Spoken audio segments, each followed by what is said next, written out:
Yeah, she has some military background for sure. Something like that. Yeah.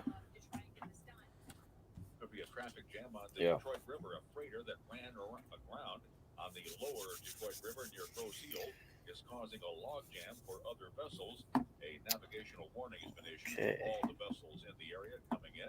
The coal freighter Good morning, is Facebook. grounded, Though stuck nobody's on signed one in of the yet. channels on the Canadian side. Other freighters will use a second channel.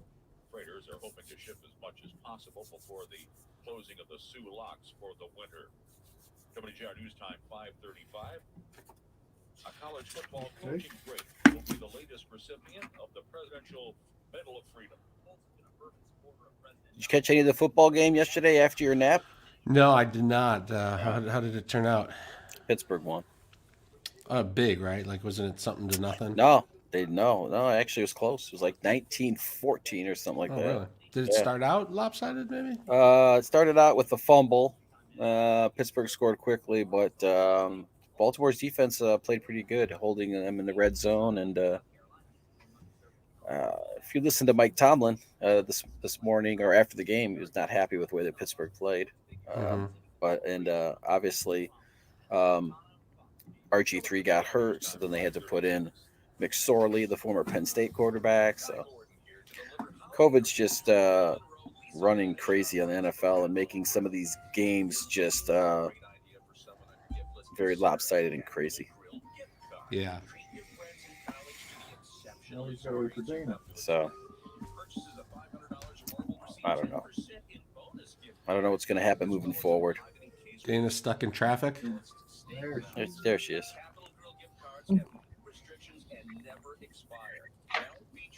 Don't you ever worry. I thought you were stuck in traffic. Don't you? Right.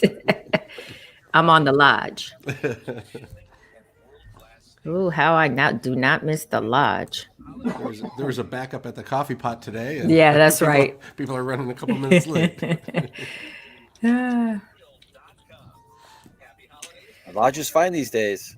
You just go very fast. Nice and quiet still. It's still a lot of people This out, is Jeff though, to me. Morton, Center Director. Whenever for I Pain-Free do go Life out, Centers in I'm thinking, Detroit. where At Pain-Free Life what? Centers, Look we're at all these dedicated people out to here. helping you live a better quality of life. We are the only laser pain center in Michigan that offers high-intensity, high-dose, FDA-approved laser therapy. With over a decade of experience and thousands of success stories, I want you to be the next. You know what frustrates me? What frustrates me is 90% of the people that come to Pain-Free Life Centers have already tried every single thing. They've tried physical therapy. They've tried injections. They've tried acupuncture. Some have even had multiple surgeries. You know what they all say when they come to Pain-Free Life Centers? I wish I would have come to you first. So during this holiday season, make wishes come true. It's time to make that choice. We're so confident in what we do. Your consultation and your first treatment, 100% free. So what do you have to lose? Nothing, except your pain. Pick up the phone and call 248-879-1100 or go to painfreelifecenters.com and start living a better quality of life pain-free.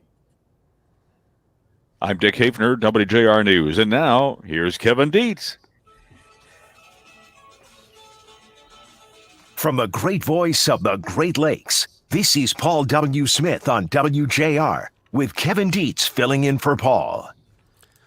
Good morning on this Thursday, December the 3rd, 2020. Thanks for stopping by WJR 760, where Detroit comes to talk. The round table is here and with us. Mr. Dick Hafner, good morning. How are you? Good morning, Kevin. I am just peachy. I couldn't be better. 100%. Absolutely. We're starting with Dick these days because his days are dwindling down. He's getting closer and closer to that retirement day, and so we got to get you as much airtime as possible. I know you're going to miss it. Dave Rieger is in for Ann Thomas. Dave, how are you? I'm doing good this morning. How are you, Kevin? I'm doing well. And Dana Clark, of course, is here as always. Dana, how are you? Happy Friday Eve, Kevin. Yes, it is Friday Eve. It is indeed. So I'm going to give you guys an update on my COVID birthday yesterday. Oh, happy birthday. That's Yes. right. What did you do? Thank you. It was so I don't know if you guys have had your COVID birthday yet, but I got to tell you, the scaled down birthday is not a bad idea. I'm not someone who's big on having a bunch of people come up and say happy birthday and whatnot. I kind of like to just breeze through that day and, get through it. And then maybe later I say, oh yeah, it was my birthday, whatever. It was great. But it was great. The family went out for a walk. It was, the sun was shining. It was nice. We did like a little 3-mile walk. When I got back, one of my neighbors, the Buckleys, they had heard us yesterday on the radio talking in the segment about how hot chocolate makes you smarter and is good for you. And they dropped off a box of hot chocolate for me with a birthday card saying maybe you should take some of this before your show tomorrow so that you're hitting on all cylinders. Get a little brain power going. That was nice. And then we had a pizza party, homemade pizza, and it was quiet, and we had some cake, and it was really nice. You know how if you're on social media, you get all those Facebook likes and greetings, and I literally had time because I wasn't running around doing stuff, and I went through them and thought for a little bit about each person who sent something and how I knew them, and it's really crazy. But you know people from. I mean, on Facebook, you get a wish from someone from grade school, and then someone from high school, and someone from your first job, and someone when you lived somewhere else. And it's really kind of neat to just sit back and kind of reminisce for the day about all the different people you met in your life. But anyway, I thought it was a great birthday. Today's my brother Danny's birthday and my cousin Terry Galvin's birthday, so shout out to them. We celebrated. I had a brother. We celebrated one day apart, and that was always fun. When we were little kids, we didn't like it so much. It's like, my birthday is. And then the next day it's his birthday, and then as we got older, it's just been fantastic. Who got the best cake? Well, he was older, so I think he got both cakes. Being the little brother, I don't think I got much say in it. But yeah, no. So I enjoyed it. It was quieter and simpler, I guess, and it was at home. But I kind of liked it. So if you haven't had yours yet, I'll be interested to hear what you think. This is what we miss, though, by having to work at home. And us and all the other workplaces, when you have a birthday or some special event where there's some goodies, then the next day you bring in some of those leftover goodies to your coworkers. And we didn't get to have any of your birthday cake or the other any of the other swag that came along with this. You're right about that. I love coming around the corner at WJR Studios, and there by the coffee pot, there's a nice little surprise, some gooey cake or cookies. Right, and it's right next to the newsroom. You notice how we arranged that. Dick, you're going to drop about 30 pounds. You probably already did, not being at work. I hope so. I feel like I'm going to have to carve up some of this cake and drive it around this afternoon and drop it off at everybody's house. Right, because then you end up eating it. I feel an obligation. Like if somebody brings you a cake, you can't throw it out. You have to eat it. That's right. Cake for breakfast. Cake. I wonder if that cake's going to offset my hot cocoa and throw off my brain power. Well, anyway, it was a great birthday, and it was a lot of fun. And thanks to everybody who sent me a message. I really do appreciate it. You're listening to the Paul W. Smith Show on this Thursday, December the 3rd. We're going to take a quick break and come back with much more. Right now, let's check traffic and weather with Dana Clark. This report is sponsored by SafeExcavator.com. Call or click 811 before you dig. There's a lot of stuff underground you can't see, and every few minutes somebody digs into a line, pipe, cable, or wire. Don't be that person. Call or click 811 before you dig and visit SafeExcavator.com. Traffic first, sponsored by McLaren Health Plan. McLaren Health Plan is helping families stay healthy with coverage for virtual doctor visits, flu shots, and access to over 140 hospitals in Michigan. McLaren Health Plan, the right plan for right now. Learn more at mclarenhealthplan.org. Just seeing a disabled vehicle. This is in St. Clair, I-69 westbound after Taylor Drive. That vehicle calling it quits on that right shoulder. Now, WJR Weather First from the Weather Channel, sponsored by Clarkston Window and Door. Over 31 years in business, over 450 combined years of experience installing windows. Trusted specialists at Clarkston Window and Door. Act now to take advantage of 31% off install windows, doors, and garage doors. 248-338-6781 or clarkstonwindow.com. As I mentioned yesterday, storm track staying south of us. No big storms, just chilly to colder over the next few days. Today, a mix of clouds and sunshine. After a cold start, we'll wrap it up near 40 later. Tonight, settling back to about 31. Considerably cloudy tomorrow in the low 40s, then colder over the weekend with highs in the mid-30s. From the Weather Channel, I'm meteorologist Ray Staging on News Talk 760 WJR. It's 5:45 on the Paul W. Smith Show. Let's check in now with Rush Limbaugh. Leftist intellectuals have a new economic model they're promoting. It's called the degrowth movement. And the people behind this are on a mission. They want to change the belief that economic growth is a good thing. That's right. According to these people, economic growth is bad. It's bad for the earth. It's bad for society, bad for you. It'll make the world a cleaner, nicer, more fair place if we degrow the economy. To degrow, we have to get rid of capitalism. We have to create a just, participatory, ecologically sustainable society. Rich nations, meaning America, must downsize. Income and wealth must be redistributed. Now, this new economic model is exactly the same as every other leftist economic model. Degrowth is just another name for socialism, and it's spreading. The BBC has a big puff piece on degrowth as a solution to global warming. They say we should work less, thus slowing down the global economy and curbing our appetite to consume more stuff, because that's the primary source of emissions, a shorter work week. They say that could save the earth. The degrowth movement is now the don't work movement. Now, you can laugh all you want, but these people are serious, and their movement is gaining traction worldwide. If you think the idea of degrowth is fringe, pay attention to what the Democrat candidates are saying. It's exactly what they're proposing. Ending America's growth is exactly what they want. Rush Limbaugh, noon to 3, today, right here on WJR. My friends, a blessed Merry Christmas to you all. My friends at Mahindra want to make your holidays even merrier with the great red tag savings. So we are clear. Good morning to all our Facebook fans. Yes, people checking in this morning. Yes. Someone said, happy birthday, Kevin. 35 looks good on you. That's from Patrick. Oh, if this is what 35 looks like, I'm really worried. You're in trouble. Big trouble. Good morning, everybody. So you weren't cold on your walk? Because I thought about it for a second, then I thought, I was trying to think what time it was because, I asked my daughter, I said, what's the temperature? Take a look. And she said it was like 44. I thought the high was like supposed to be like 40. But it was it was nice. We were bundled up, and by the end, I'd taken gloves off and the hat off. It was getting warm. So no, it was nice. It was beautiful. The sun was out. The wind wasn't too bad. Every once in a while, you'd turn a corner and catch the wind, and you'd be like, whoa. Yeah. There's that cold weather.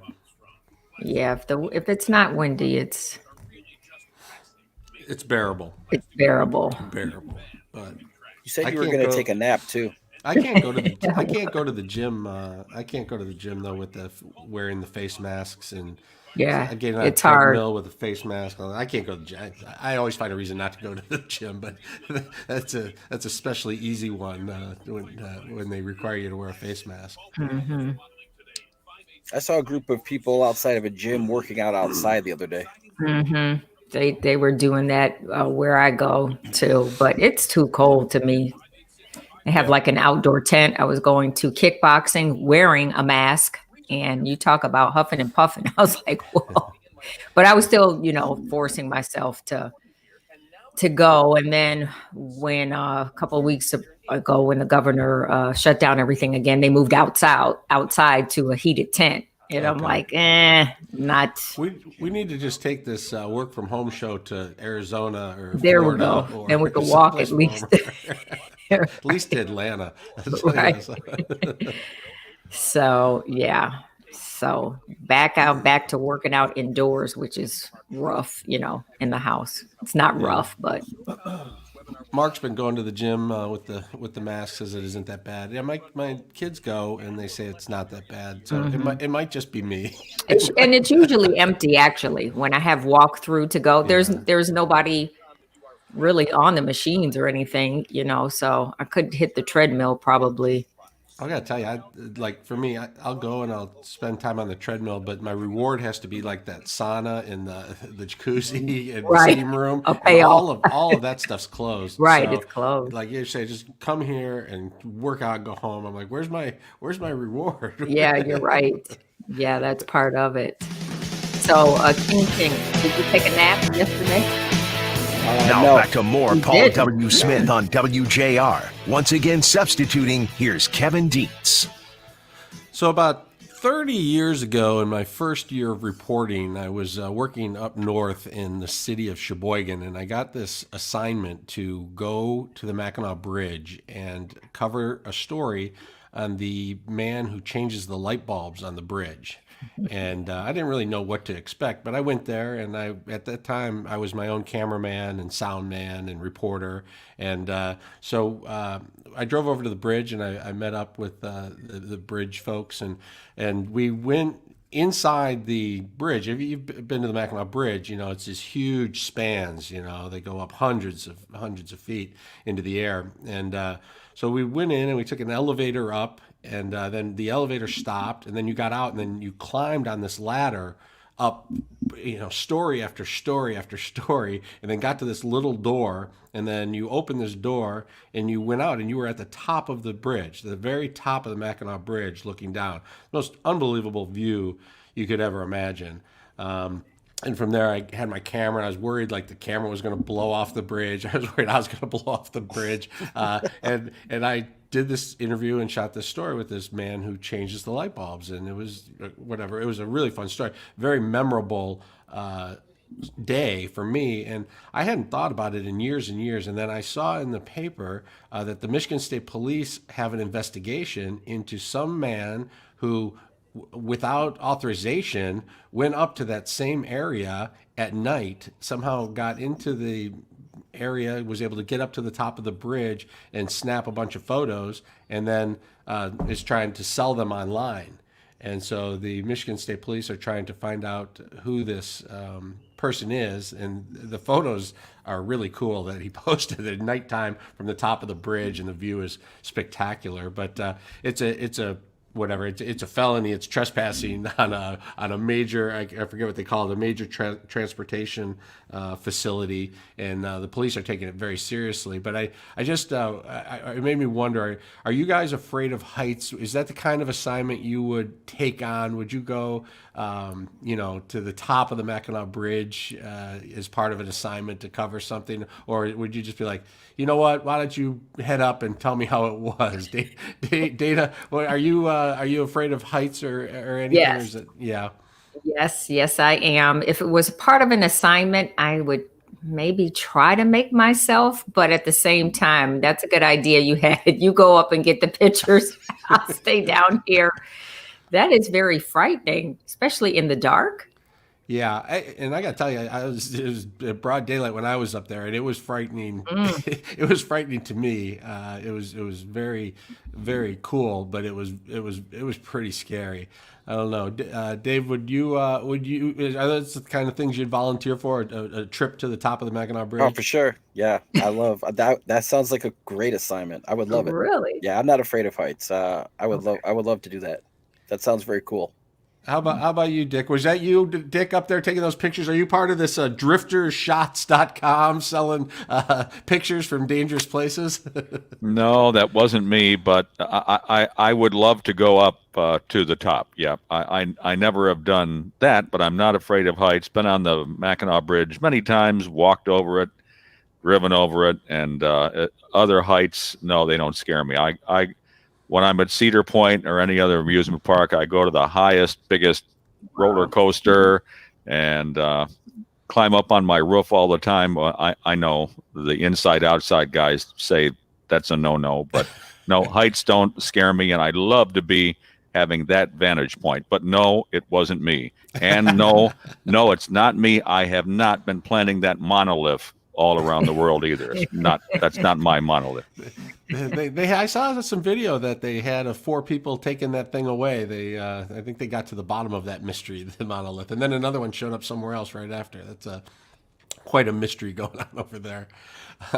Dick, I heard you talking about the Presidential Medal of Freedom. There's a lot of ruckus when the president awarded that to Rush Limbaugh at the State of the Union, and then I heard an interview with Barack Obama yesterday saying one of his big mistakes was not giving a Presidential Medal of Freedom award to Dolly Parton, who did a lot of things for a lot of people over the years, and he said he was going to call Joe Biden and see if he could get that done.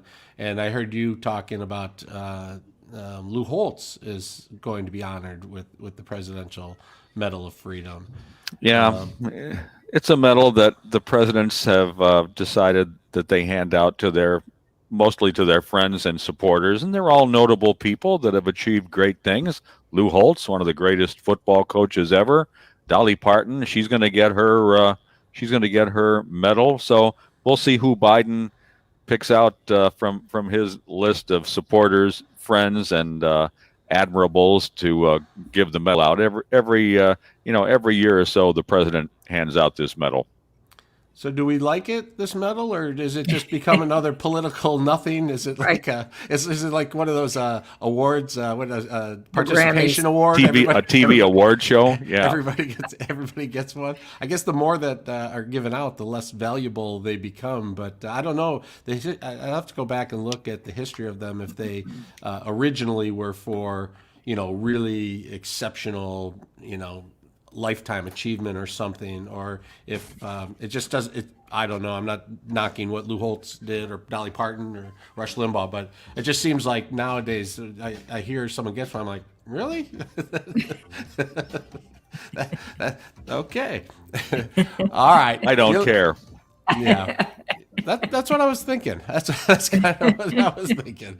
All right. You're listening to the Paul W. Smith Show. We'll have much more. Take a quick break and check traffic and weather with Dana Clark. This report is sponsored by SafeExcavator.com. Call or click 811 before you dig. There's a lot of stuff underground you can't see, and every few minutes somebody digs into a line, pipe, cable, or wire. Don't be that person. Call or click 811 before you dig and visit SafeExcavator.com. Traffic First, sponsored by McLaren Health Plan. McLaren Health Plan is helping families stay healthy with coverage for virtual doctor visits, flu shots, and access to over 140 hospitals in Michigan. McLaren Health Plan, the right plan for right now. Learn more at mclarenhealthplan.org. Accident just reported along the Southfield Freeway southbound after 96. That right lane is blocked. In St. Clair, disabled vehicle I-69 westbound after Taylor Drive. It is blocking the right shoulder. Traffic First from the Weather Channel, sponsored by McLaren Health Plan. McLaren Health Plan, helping families stay healthy with coverage for virtual doctor visits, flu shots, and access to over 140 hospitals in Michigan. McLaren Health Plan, the right plan for right now. Learn more at mclarenhealthplan.org. Mixture of sun and clouds today during the morning, then more clouds in the afternoon, a high of 41 expected. Tonight, cloudy skies, low 32. To kick off the weekend on Friday, mainly cloudy, a high around 40. And Saturday, partly cloudy skies, more clouds later Saturday afternoon, and a high of 36. Clear skies, 34 degrees with the wind chill. It feels like 22. I'm Dana Clark, WJR News with Dick Hafner in 2 minutes. Guy Gordon here for EJH Construction, the trusted team of experts for over 50 years. So I looked up the list of these medals for you, Kevin. It looks like John F. Kennedy started this tradition, and he gave away 29 medals. Wow, that's a lot. I recognize nobody on this list of who he gave. Maybe because they did good things. And then Lyndon Johnson, he gave away 47. And he gave one to Walt Disney in 1964. He gave one to T.S. Eliot. He gave one to Helen Keller. He gave one to Edward R. Murrow. John Steinbeck. So I know some of these. Yeah. Bob Hope, Gregory Peck. And then President Nixon, he gave away 38. Like, he gave them to Buzz Aldrin and Neil Armstrong. Duke Ellington. If Buzz Goodyear wins one, we've gone too far. Right. Then President Ford, he continued. Joe DiMaggio, Nelson Rockefeller, and then Carter. So, but but President Trump has given away the medal to some people, to some pretty cool people. He's given away 16. He gave one to Elvis Presley. Who did? Yeah, Trump in 2018. Did Elvis show up for it? Right. No. Was he at Kalamazoo Burger King? No, he gave one. He gave one. So here's the list of with Donald Trump. He's given it to Elvis Presley, Alan Page, the former football player from Notre Dame, Antoine Scalia, Orrin Hatch, Babe Ruth, Roger Staubach, Tiger Woods, Bob Cousy, Jerry West, Mariano Rivera, Roger Penske, Rush Limbaugh, Lou Holtz. So yeah. So he likes sports people more. I think overall they're good picks. You know what I mean? Like overall, I think they're. And Brian says they wanted to give Dolly Parton the medal because she donated $1 million to one of the labs that worked on the COVID vaccine, which I didn't know that. Yeah, I did know that. I knew she gave a lot of money to different causes. And, Barack Obama gave away 123 of these, but he didn't give one to Dolly Parton. Well, he had 8 years. He had 8 years versus Trump. How many did you say Trump gave? Right. Trump gave 16. 16. Barack Obama gave 123. George Bush gave 85. George W. Bush, yeah. Barack Obama's list is pretty impressive too. It's a lot of people doing good things. Yeah, there really are. His is actors, musicians, mixture of people. Bill Gates, Kareem Abdul-Jabbar, Michael Jordan, Diana Ross, Bruce Springsteen, Robert Redford, Robert De Niro, Yogi Berra. I just wonder what the criteria is, or if there's any criteria at all. Good question. Right. I don't know. I mean, is there a humanitarian element to it, or is it just that they, It says here that the Presidential Medal of Freedom is awarded by the President of the United States for especially contribution meteorous contribution. Thanks, Brian. Yeah, thank you, Brian. Is he drinking hot chocolate over there? He is. World peace, cultural, or other significant private or public endeavors. So I guess it's basically if you do a good deed, then you get the award. But it's got to be like a really, really big good deed. David on Facebook said it sounds like a donor list. It probably is, except for Babe Ruth. I don't think Babe Ruth donated. Except for these people that are right, dead. Like the family gets it, obviously. But I don't know. It could be the. I mean, does Priscilla Presley have? Or Lisa Presley? Which one of the Presleys have the medal? It just sits at Graceland somewhere. Oh, obviously, that's a good draw. Actually, come see the medal. Is it gold? What is it? What is that medal? I saw them put it on. Rush at the. Wonder if it's gold. I thought it was probably silver. gold plated. It looks like it's gold with a white star with some red in the background and then a blue circle with some gold stars in it.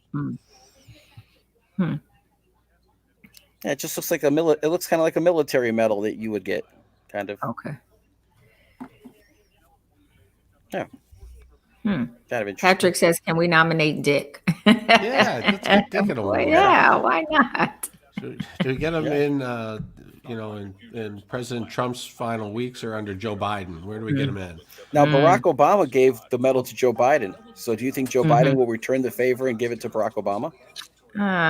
That's not necessary. That won't sit very high on That's the shelf. That's not necessary. Let's just move on. Let's just move on from there. There are plenty other people who can get it. From 9 a.m. till 6 p.m. at Nino Salvaggio's in Clinton Township or Home Depot in Woodhaven. For more information, including other ways to donate, visit WJR.com. Did anybody watch the tree lighting? Dolly Parton was on there singing. I did not. Last night. I saw on Twitter some reporters who were there covering it, and then I didn't turn it on. Yeah, it was beautiful. It's always beautiful, that tree in Rockefeller. We didn't turn on any TV. We were so busy celebrating me. We actually making pizza. We made pizza, and then we played cards, which was cool. great. What kind of cards? We played this new game called Golf that the kids were showing us. Have you guys ever heard of this? No. like in real golf, you try and get the lowest score, and you try and match up cards, and Okay. some certain cards are worth 0 points, and other cards are worth 10, and you try and get the lowest score you can, and you play 9 rounds, 9 holes or 18 holes. But it was fun. It was it was a good time. And then of course, at like 8 o'clock, I'm like, oh, I gotta go to bed. Right. It's like, whoop, better be in the Like, I bed. don't know what Especially these when it gets morning- dark at 5. By 8 o'clock, it feels like it's like midnight. Right. You're like, geez, oh Pete, is it really Yeah. only 8? I know, it's so weird. What time was the tree lighting at? Was that at like 8 to 9? 10, 8 of course, to and they drag it out until the very end. yeah. So basically 10 o'clock. Like They had all these performers in between for 2 hours. Like, you could have condensed this into an hour. It's like that Tyson fight. They say it's at 9 o'clock, but it's really at 1 It's a.m. 11, right? From the great voice of the Great Lakes, this is Paul W. Smith on WJR with Kevin Dietz filling in for Paul. Good morning. It's Thursday, December the 3rd, 2020. Thanks for stopping by WJR, where Detroit comes to talk. The roundtable's here. Dick Hafner, Dave Rieger, and Dana Clark. We were talking a little more in the break about the Presidential Medal of Freedom and how Lou Holtz is going to be awarded that here shortly. But the real big awards, folks, are the People Magazine People of the Year Awards. Now, that's an award. Dana, I'll have to lean on you a little bit here to let me know how they did this year in their choices. But People Magazine released their second annual People of the Year issue. And 2020 celebrates 4 people with 4 different covers. Who got it? You want I don't know if you want to guess or not. I'll get you started down the road, and we'll see if you can get there. So one of the 4 is Selena Gomez. Mm-hmm. Do you want to tell us who Selena Gomez is? Oh, Selena, you know who Selena I do. Gomez is. She's a singer. She's a singer. She has been outspoken on mental issues, and she's a big supporter of that. She's been through quite a lot in her young life, and she's always been pretty open. And so, yes, Selena Gomez. She's a great singer, and I don't know, some people think a role model. So she's not a bad.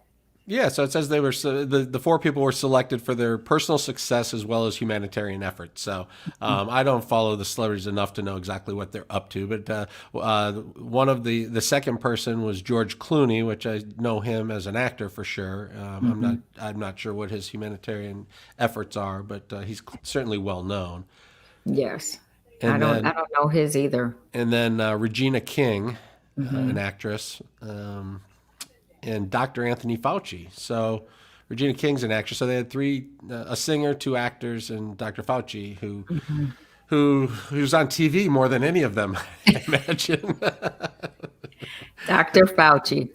Dr. Fauci. So yeah, so the People Magazine will have 4 different covers with those 4 different people, and I can't really weigh in on whether they're the right people or not because I just don't follow the entertainment industry the way I used to. But this is only the second time they've done that. That's kind of interesting to me. I know people talk a lot about Time Magazine's selection of Person of the Year, and in fact, this year I think Gretchen Whitmer is a finalist or being considered as one of those. But anyway, Dr. Fauci was talking about when stadiums will fill up again, Dave. I know you're big football fan, and so are you, Dick. And they felt that stadiums could return to full by the fall of 2021. And that just kind of surprises me coming from someone like Dr. Fauci, because I see lots of things opening up, but it's hard for me to picture concerts and football stadiums where there's just 100,000 people side by side. But that seems pretty optimistic. What do you think about full football stadiums in the fall of 2021? If they have the vaccine, I don't see why you couldn't have full football stadiums. If the vaccine is available for everybody and it's working, then I wouldn't see any problem with it.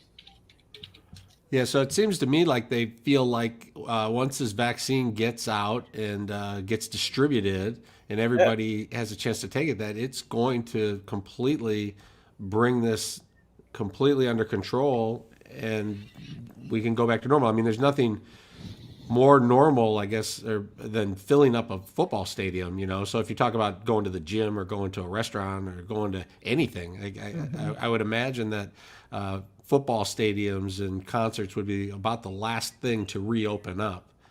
So it seems like they're fairly optimistic about this vaccine working. Yeah, I mean, if it's safe, why not? I think that try to get back to is whatever the new normal is going to be. But if we're safe, I don't see a problem with it. I would love it. I would love to have fans back in the stadiums. Home field advantage. Get your home field advantage back. The cardboard cutout people might be upset. They paid good money for those seats. Yeah. Those cardboard cutout people. They've had prime seats for the whole season, and now they're gonna get kicked out. It just seems odd. The front page of the USA Today this morning was 100,000 people hospitalized across the United States right now, and shortages of beds, and this next month and a half being critical, and the concern about this spike over Thanksgiving, and new warnings that look, we're serious. Don't travel over the holidays, upcoming holidays. You need to stay home, and then to just think, oh, in the fall, we'll be filling stadiums up like it's nothing. It's odd to think that we can get there that quickly, but I guess if the vaccine works, I don't think I'll race to a football game though, or a concert necessarily. I think I'll ease into it like I eased out of it, I suppose. If it's an outdoor stadium, I would not have a problem. I might have more of a problem in a dome stadium. Mm-hmm. So they're what Dr. Fauci is saying. Yeah, we should be back to full stadiums in the fall of 2021. The University of Michigan is canceling their game this weekend against Maryland. Already they don't have any fans, in the stadium, but they can't have any players in the stadium because of COVID, and it's just such a two-sided coin there. It's hard to imagine. Did you follow, Dave, this little controversy over Kirk Herbstreit and what he was saying about Ohio State? Now, it's possible Ohio State, even though they're a top 4 team and undefeated, may not be able to play because of canceled games? Well, they're on schedule to play Michigan State this Saturday, but if Michigan can't play them in the next week and they don't get their 6 games in, then they're not eligible to go to the Big Ten championship game, and Northwestern would go. And the question is, if they're in a top 4 for the playoff, but they were not able to play in their conference championship, there's the problem. Kirk Herbstreit said something about Michigan maybe doing it on purpose to mess with their rival, but then he kind of came back an hour later and kind of apologized for that comment. So they've got some positive COVID cases that are canceling the game against Maryland and putting the game against Ohio State in jeopardy.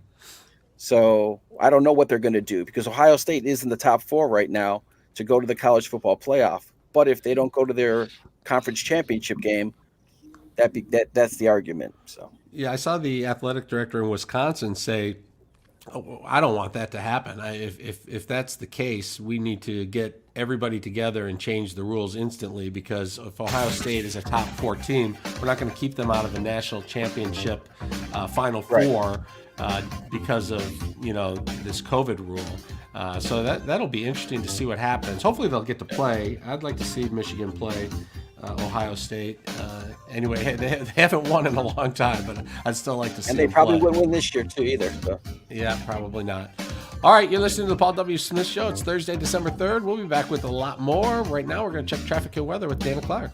This report is sponsored by Compassion International. We're all feeling the weight of COVID-19, but for kids in poverty this Christmas, things are desperate. Bring joy to a child when you make your special year-end gift to Compassion International. Just text GIFT to 83393. That's GIFT to 83393. Traffic first sponsored by Reamer Floors. Shop Karastan's luxury vinyl floors exclusively at Reamer Floors. Luxury vinyl floors by Karastan are better than nature intended. Shop from home at reamerfloors.com or shop in store by appointment. Reamer Floors on Telegraph and Bloomfield Hills. Accident along the Southfield Freeway southbound after 96 is clear. Seeing a 30-minute delay back up just for trucks across the Blue Water Bridge westbound between Canada and the U.S. Now, WJR Weather First from the Weather Channel, sponsored by the Metro Detroit chapter of Sheet Metal and Air Conditioning Contractors National Association, SMACNA. SMACNA contractors fabricate, install, and service heating and cooling ventilation systems, build metal roofing, and much more for your commercial, industrial, public, or residential project. They take all the necessary precautions, getting the job done right and on time. Hire Detroit's best. Visit smacnad.org. Continue to push clear skies. We head through this morning, see a few clouds mix in at times. A little breeze out of the southwest today, near 40. Tonight, near 30, 20 suburbs. Tomorrow, considerably cloudy, highs in the low 40s. A little bit colder over the weekend, highs in the mid-30s. From the Weather Channel, I'm meteorologist Ray Stagik on News Talk 760 WJR. I wear my father's Patek Philippe wristwatch every day, and every day I made a mistake. I said Northwestern. I meant Indiana. They would Did you go. get, They would. Yeah, they would go to in place of Ohio State. Well, if you're going to make those mistakes, you want to do them at 6 a.m. But I agree with you. So they're going to change something. They'll have to. Well, and they should. Yeah. I mean, it's not like Ohio State. Yeah, they'll change it. Yeah. They're too good. It'd be one thing if it was flipped and it was Indiana wasn't going to get in. They'd say, too bad. Well, I mean, they're the top 4, So right. Obviously, But, yeah, they'll make a change. That was probably Barry Alvarez that was talking from Wisconsin. It was, and they'll make that change. I mean, they already reworked the ACC schedule so that Notre Dame, without even having to play another game, even though they're playing Syracuse this weekend, is in the ACC title game. Yeah. So, how about Notre Dame? First time as part of a conference, they're going to the conference championship game. Yeah. Who are they playing in that? Do you know? I don't know if they've figured out who they're going to play yet. They've stepped up. They're a good team. Which is, it's interesting. Brian Kelly, he was on the ropes there after a couple of years at Notre Dame, and they stuck with him. And the last couple of years, they've been exceptional. Yeah. I mean, really good. He's had him in the title game twice. I think both times they've lost to Alabama. But it makes you wonder if you feel like you have a really good coach, do you stick with them through tough times or do you bail on them? And if kids know the coach is going to be there, do they get more recruits? That's a good point. Yep. Yeah, Brian Kelly's done a great job. I mean, he's put Notre Dame hasn't been on the map like this since like the Lou Holtz days. But you remember how close he was to getting fired, right? Yeah. I mean, he was on the ropes. All right, your guest is there. We're coming back. All right, great.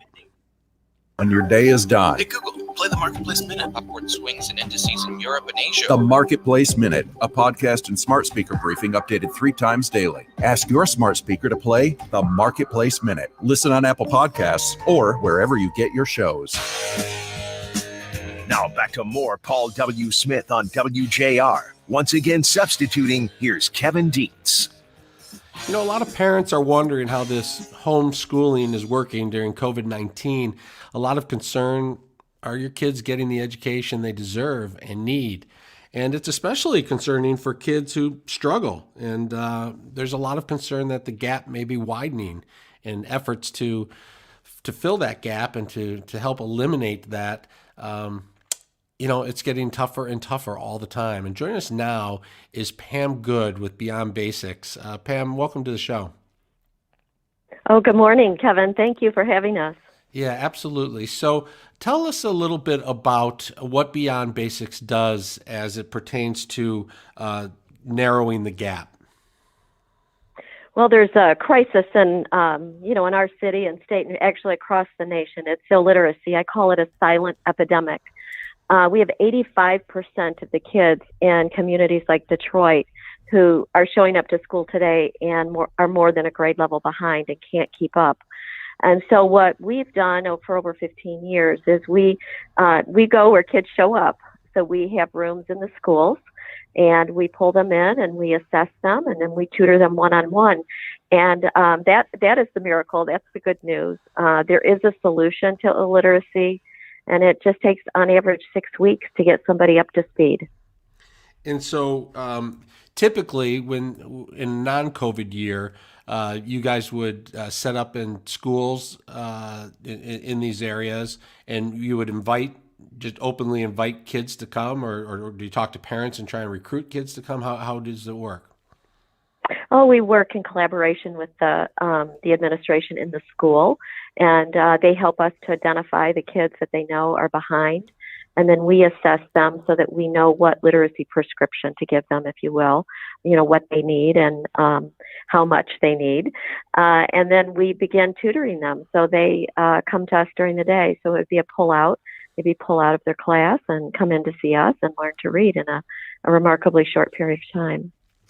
And so, what does life look like now in 2020 with schools, opening, closing, not being able to come in? What is happening this year, or what are your fears? What might be happening this year? Well, on March 12th of 2020, schools closed, and so our access point to students went away. And it was we took about a week, 2 weeks to really just kind of figure out what was going on. And then we made a decision to put our one-on-one curriculum online. And our team was amazing. And today, actually, we started a pilot program in June in collaboration with Curtis Blackwell. He runs Sound Mind, Sound Body. It's a program for mentoring program for high school football players. And in the beginning of June, we assessed them. We piloted our virtual platform with 50 kids, and we found that the results were on par with what we typically see. In fact, the attendance was actually better than we get when we're in the school, because the kids have to show up to school. But the online has been tremendous, and it really just opens it up so that we can now serve any child anywhere pretty easily. And what about the difficulties of getting smartphones and tablets to people in challenged communities? Well, I can tell you, the Detroit District Superintendent Nikolai Beatty and his team, it is amazing to see how they have met the needs of students, both with technology. They worked with the business community to get a device in every child's hands, but also getting food and other things that this community needs to survive. And so, there are new ways that we have to do things. For us, the struggle has been, onboarding. There's a difference. The child has to get a new email. We have to get that personal information. We have to get authorizations from the parents now, not just the school. So there's an onboarding time that we've had to navigate and just create as we've gone. And that's why that pilot was so essential to prepare us before the school year. And so given this time where the majority of kids were online and now all of them are in Detroit, the district decided to make us a class. And so kids are assigned to us at the beginning of the semester, those that they know need literacy. And then we have that list of kids to start working with and get those authorizations. And once we get through that period and the child knows their tutor, they know what time they're supposed to go online, it works very, very well. And how do you get past the stigma of getting people to raise their hands and say, "Look, I need help. I want to come in, and I'm not worried about what my friends think if I'm showing up for this extra resource to learn how to read." Mm-hmm. Well, I call it a silent epidemic because it is even a silent epidemic within the community. They don't really think about not being able to read. They know they don't get something. They know they can't do what they're asked. They don't navigate our world in the way that we think we are because they're blind to words in ways. And so with high school kids, I would say that, the first week and a half, they're kind of reluctant, but they start to see that they can decipher words and letters within about a week. They know something they didn't know, and it helps them navigate their world. And so they really become all in. They may still be a little embarrassed about it, but it's interesting to see how one child will get help and how they just go get the other ones and say, "You need this. You have got to come. You have got to get this." So it's something that we have to work through and around, but when it's online, we don't have that. And our attendance has been better, and our tutors have said that they think that it's because it is more private and that the kids can be more open to it. Was there a little bit of a learning curve for your tutors and instructors to move to online, or did they just, like the rest of us who have to work online, just figured it out? Well, we had to help them figure it out. First we had to figure it out. There's a lot of authorizations, and you have to have access to Microsoft Teams or Zoom, and we had to give everybody a laptop because they're working from home. So there was some logistical pieces. There is the technology piece to navigate, and I always say I'm an over 30 DNA, and so for some of the folks it was harder to get themselves wrapped around that. We have curriculum online, but they have to pull what that child needs into view for that day. So we just had to figure it out, and then we train them. So not only are they trained in the curriculum of how to, get a child reading, that science of reading, they are also trained in how to navigate these sessions online. And then we have a tech team where if they have problems, meeting up for whatever reason, there's interventions and we have to troubleshoot it right away because we have that child there. Can we volunteer to help out and become tutors? Or how can people help Beyond Basics help the people who are trying to learn how to read? Well, we need tutors right now. This district has asked us to tutor every high school student who needs it, and that's 11,000 kids. And we need to hire tutors to do that. So I would say go to beyondbasics.org, reach out to us, train to become a tutor. Our tutors work an hour a day, 5 days a week with each child. And so it is a job and it is a paid position. We do have volunteers that help us in other capacities right now. But if you're interested in helping, I would say, please reach out, beyondbasics.org.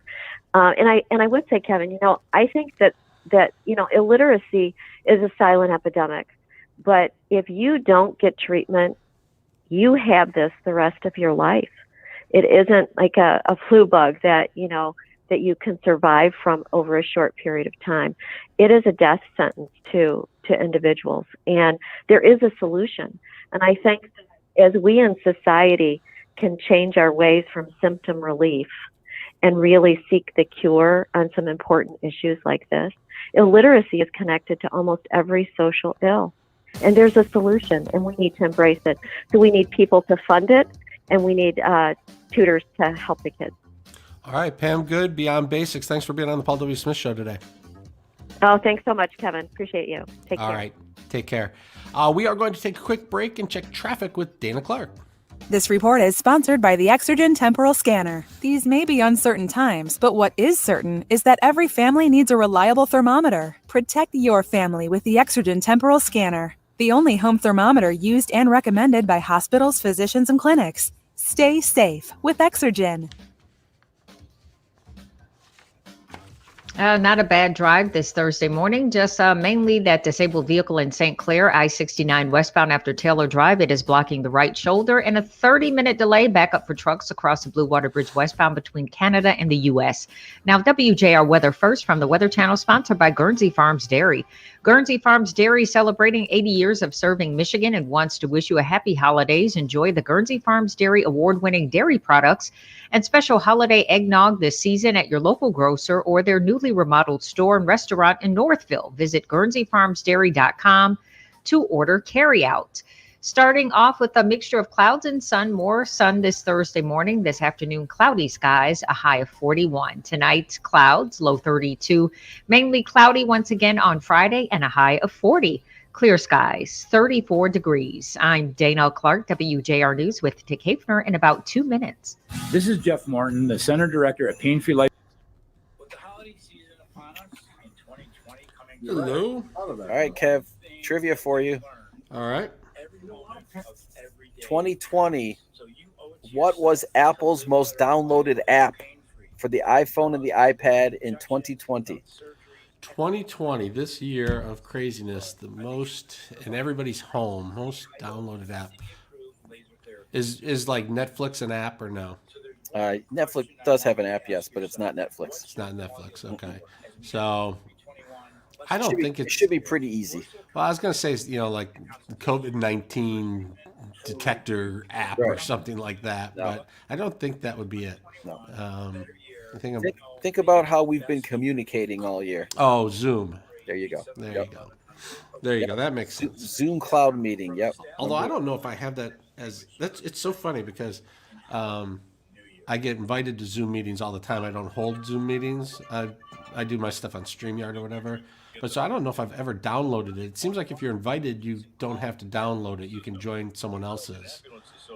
But it seems like everybody who's working from home has Zoom downloaded. Right.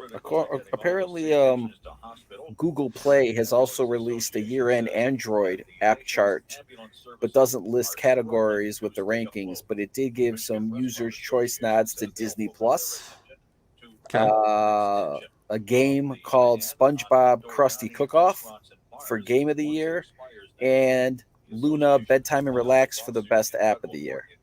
Really? That's pretty good. Yeah. I do like hearing about apps that people like, and I like download them, and then I'll go through my phone and I have like 100 apps on there. And then I'll say, "What's this one?" I'll click on it. I'm like, I don't need that anymore. I don't need that anymore. Yeah, and then the rest of Apple's top 5 has more familiar names like Facebook, Snapchat, Messenger, Facebook's Messenger, Gmail, Cash App. Okay.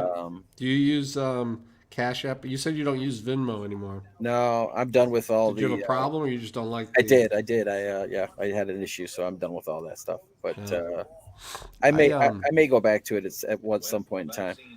I only use it to pay my kids. They're at school or whatever, they're on it, and they need money. I send it to them. I don't use it in my normal day to day. But when I go on there, I'm amazed. I mean, kids or whoever's using it, they use it 20 times a day. It's like, money's flying all over the place. Right. And it's interesting to me. I imagine it's secure like your bank account is or whatever, but it's just, but people really took to it. I don't know if it's the millennials, but kids in college really took to it and use it all the time. You got it. Oh, and then of course, the game Fortnite, which is super popular with the gamers. In their new season, they come out with new seasons for Fortnite and new islands and stuff. So with their new season and their new the Mandalorian and Baby Yoda are going to be part of it. Oh, okay. So that's pretty cool that they're going to be part of the new Fortnite Season 5 when it comes out. If I ever get the time to do it, I should go learn how to do that. I should go learn how to play Fortnite, and then I should buy a unit, and then I can hang out with my kid who's at his house playing Fortnite and figure it out. I'd like to. So the way I'm jealous of the way they all play video games together with their friends, and maybe you do this too. I don't know if Madden and different things. I just want to figure out how to create some game or thing where people who missed it, people my age, who go back and do something, right? Where you come on as a community. I don't care what you're there to do. You can exchange stock market tips. I don't care, but just something where you're interactive like that, and it's not just to get on and face chat. It's to where there's some game going on or something, Yeah, what we did is we had a group of people that we had a Madden league. Okay. And then we also broadcast all our games on Twitch. So you could, we played the games. People that were going to play, you could scout how you play the game. You could talk to people. And it was pretty cool. We did that for everybody, threw in some money, and we did that for a couple of years. And it was pretty cool. Now when you guys when you do drafts for fantasy, do people get on a big Zoom call and have the draft like that, or do they just call it in, or do they just usually a lot of times it's done in person, a lot of times it's done on the computer, and then you can chat while you're picking. It's easier to let to do it through the computer because it goes a lot quicker. I did it the 1 year, and I really had fun with it. It was a lot of fun, but it was a lot of paying attention if you wanted to do well. Like, I mean, you really had to go back and see who was hurt. I can't even imagine this year. Fantasy football this year has been nothing but a nightmare. Yeah, it's got to be It's been an absolute nightmare. It's a lot of work anyway. I mean, because you got to go see the player you have and the team they're playing against, and is that team good against the run, or are they good against the pass? Not that that's hard to do necessarily, but it's time consuming. It's not just like, oh, I'm going to pick Matt Stafford and see how I do. I mean, you have to switch up your players from week to week. Fantasy football forces you to root for players that you don't like either, and it forces you to root for teams that you don't like. So it's the ultimate evil. But it's It also, I mean, it had me that year watching all kinds of games I would never watch. I would never turn on that game, and now I'm like, watch it. I had some guy from Arizona, some receiver from Arizona. We're coming back, and you can talk to Dick here. Dick's gonna be there. All right, yeah. All right. Now back to more Paul W. Smith on WJR. Once again substituting, here's Kevin Dietz. Yeah, Rudy Giuliani was in Michigan talking to the House Oversight Committee. He had allegations of fraud, and he had several people there to testify about what they saw during the Michigan election. It appears Rudy Giuliani would like Michigan lawmakers to deliver the state's 16 electoral votes to Donald Trump instead of to Joe Biden. And joining us now to talk a little bit about this is our friend Dick Havener. Dick, you're covering the story a little bit, right? Oh, yeah. Reading up as much as I can and listening to the testimony clips from what happened at the hearing. I think it added some information that we had not heard before in a little bit more detail. Yeah, there quite a few Trump supporters showed up outside of the hearing room, and some of the clips I saw of them were interesting. They were saying, we want to find out what happened and why, and if things happened that were irregular, we don't want them to happen in the future. But inside, it seemed a little more aggressive that Rudy Giuliani, believes there was enough fraud here that somehow Donald Trump should get these 16 electoral votes, which would be, quite a move on his part. Well, it would be difficult to say that the electoral votes should not go to Biden in the face of whatever evidence has been presented.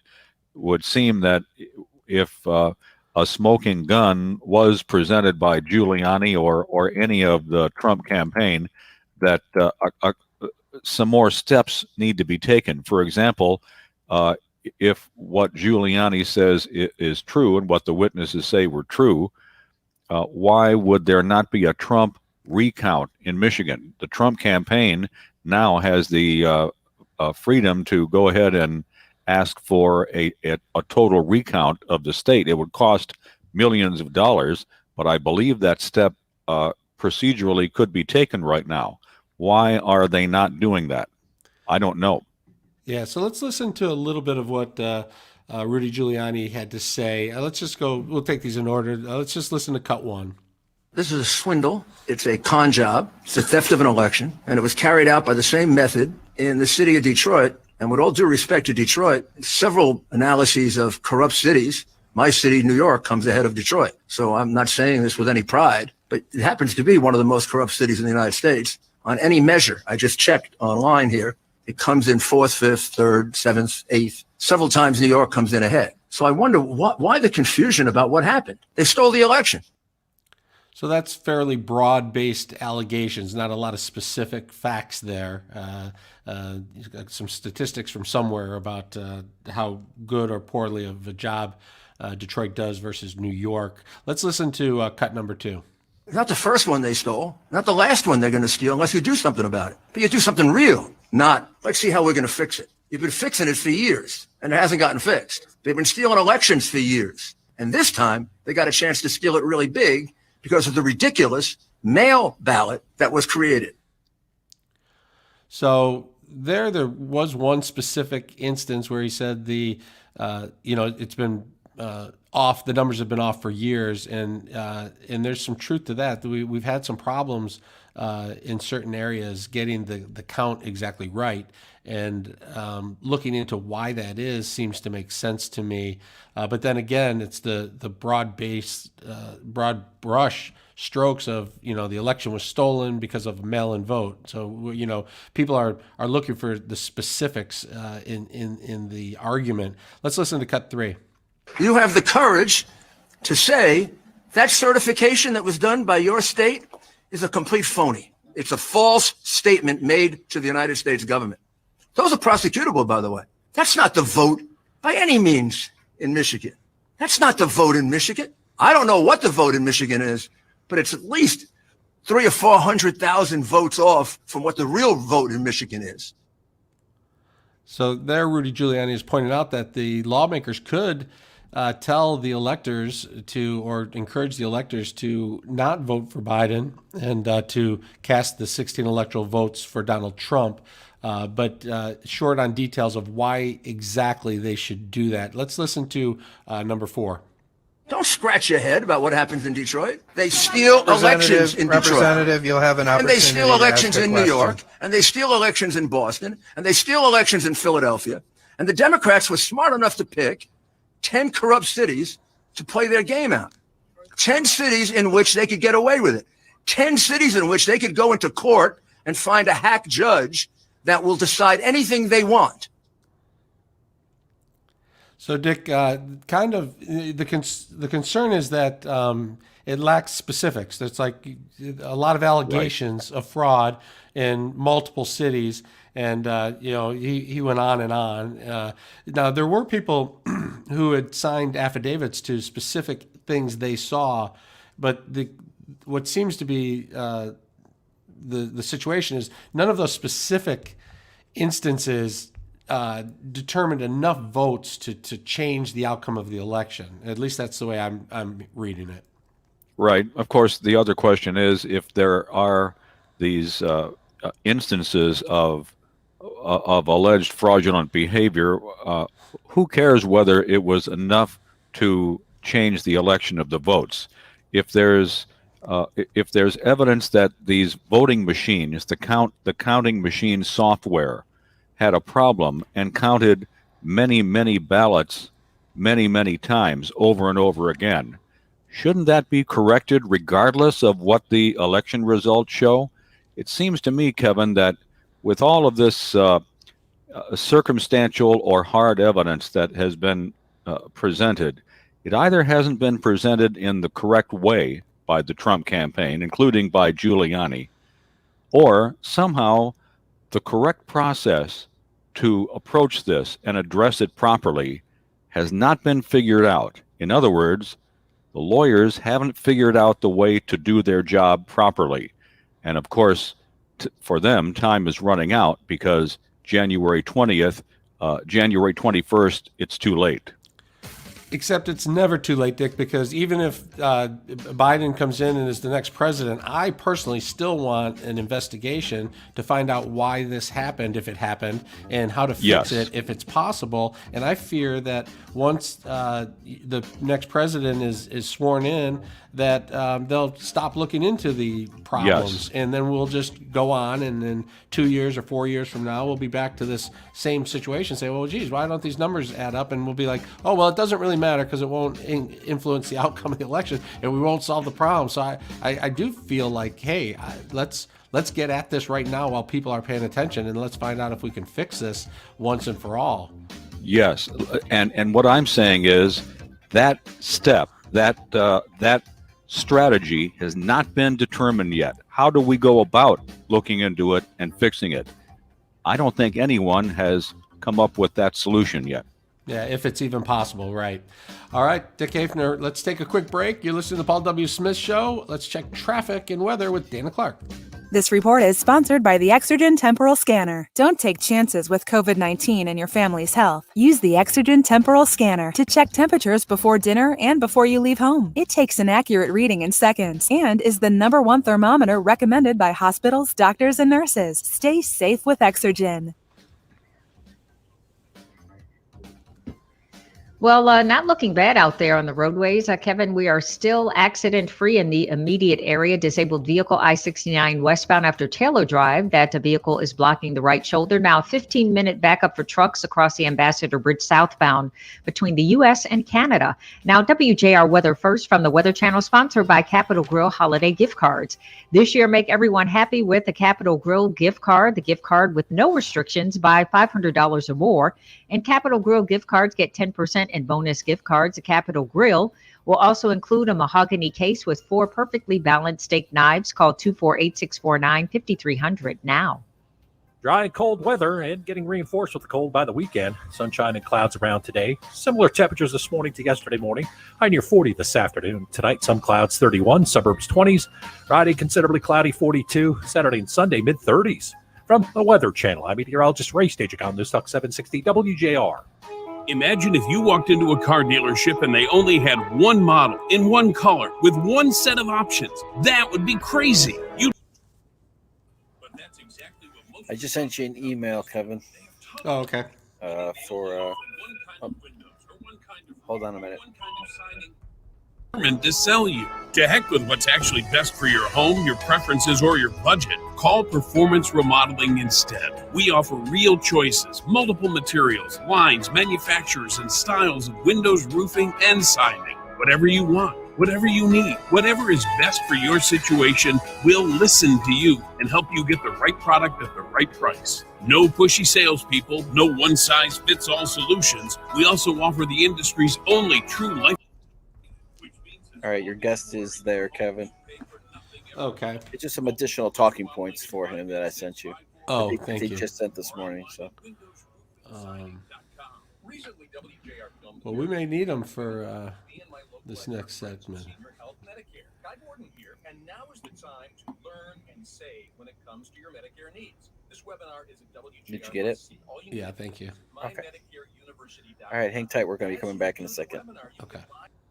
In real time with an advisor from Senior Health Medicare. So visit mymedicareuniversity.com to view our must-see free webinar or call 248-230-8595 for consultation. I can tell you thousands of WJR seniors have benefited from our trusted local experts at Senior Health Medicare. And I am so confident this webinar will guide you through the confusing Medicare maze that confronts all of us. Annual election period is here, so do not wait. Get informed and receive your local guidance today. Visit mymedicareuniversity.com to view our free webinar anytime or call 248-230-8595. Senior Health Medicare, trusted local experts. The following is a public service announcement from Victor's Roofing. We all know how important the roof over our home is. It protects our loved ones. It protects our possessions. It keeps everything safe from the elements. But having a sound roof is especially important during this time of year. Why, you ask? For Santa Claus, of course. Having an unstable roof with old slick shingles could cause old Kris Kringle to fall through the roof, or worse yet, fall off the roof. Even poor attic insulation that causes melted snow in places can hamper the reindeer's ability to land safely. Look, you don't want to be that person whose bad roof sidelines Santa for the season. Call Victor's Roofing today. They're running a Santa special, a free 21-point inspection of your roof, attic insulation, and gutters. Victor's put a roof on my homes, and I know firsthand what a great company they are to work with. They'll make sure your roof is Santa safe and Santa certified. Call 734-66-66-914, 734-66-66-914, or go online at victorsroofing.com. Now back to more Paul W. Smith on WJR. Once again substituting, here's Kevin Dietz. In 2020, deaths from pancreatic cancer in the United States are expected to total 47,500, according to the National Cancer Institute. Those who've succumbed to this cancer in recent months have included Supreme Court Justice Ruth Bader Ginsburg, civil rights leader and Congressman John Lewis of Georgia, and most recently, longtime Jeopardy game show host Alex Trebek. It's something that's on all of our minds, pancreatic cancer. It's so lethal because it's seldom diagnosed and treated in early stages. And so here to bring us up to speed on what's going on with research and where we're at and how we can protect ourselves is Dr. David Kwan, the clinical director of Henry Ford Pancreatic Center. Doctor, thanks for being on the show. Hi, good morning. How are you? I'm doing well. So I understand that you guys have some I'll call it breaking news, some new information. Why don't you share with us what's going on? Oh, thanks for this opportunity. In 2018, Henry Ford Health System received a transformation $20 million gift from an anonymous donor to start the battle against pancreatic cancer. As you suggested, unfortunately, up to this point, pancreatic cancer has generally been considered a lethal diagnosis. That number that you just gave is a stark and very grim number compared to the number of cases that are diagnosed. So you said there may be about 46 or 47,000 deaths this year. The total number of pancreatic cancer diagnoses this year will be about 58,000. So it is projected in 2021 that pancreatic cancer will become the second leading cause of cancer death. With this donation that we received in 2018, we were able to begin to lay the foundations here in Detroit of a research infrastructure that would attempt to diagnose pancreatic cancer earlier, as well as find better patient-directed treatments. And with our ongoing efforts, we were now really excited to announce that we've been infused with an additional $16 million towards a fight for this pancreatic cancer. And with that is our research continues to grow, and our infrastructure of team members and resources grows infinitely, and it just continues to allow us to do our transformational research that we believe will be the next steps towards detecting pancreatic cancer earlier, as well as finding better treatments for our patients so that they can survive longer. So so there's really two fronts here. You have the educational aspect of this to let people know that they have to try and identify this sooner. Get checked up, and at the same time, you have to do the research to try and figure out how to make advancements in taking care of this problem. Yeah, absolutely. And interestingly, in 2020, with so much evolving technology in the field of research, the real challenge will be moving forward is how do you incorporate this modern day technology and apply it into a clinical arena? And what I mean by that is there's many different ways that we can examine patients' blood now at microscopic levels that just continue to get smaller and smaller. But with this wealth of information, plus the wealth of information in the electronic medical records, plus the wealth of information in your radiographic studies, such as the CT scans or the MRIs, can we have the ability moving forward to actually integrate and synthesize the various bits of information together, so that rather than have a single test, it might be actually a collection of multiple tests integrated together that can either help us detect cancer earlier for these pancreatic cancer patients, or even, again, create better treatments that are really tailored specifically to the patient's unique cancer. And is this something that everyone should be tested for at some point in some sort of annual checkup, or is this something that you would have to first see some sort of signs or symptoms and then say, I need to get in and get checked? Yeah, the dilemma that with pancreatic cancer itself is that the signs and symptoms that usually are manifest by patients are generally a sign that this might be too late. So we are hoping that we could come up with a screening test that would be applicable to all patients at some point.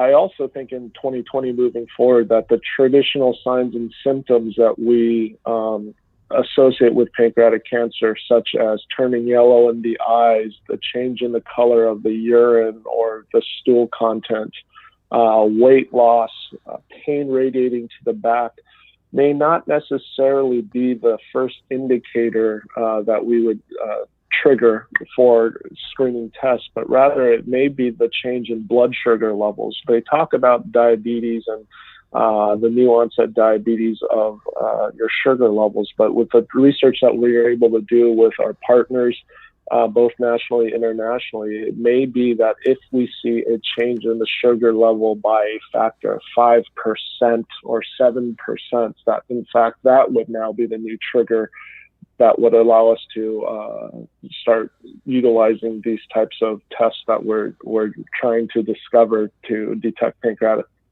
cancer earlier.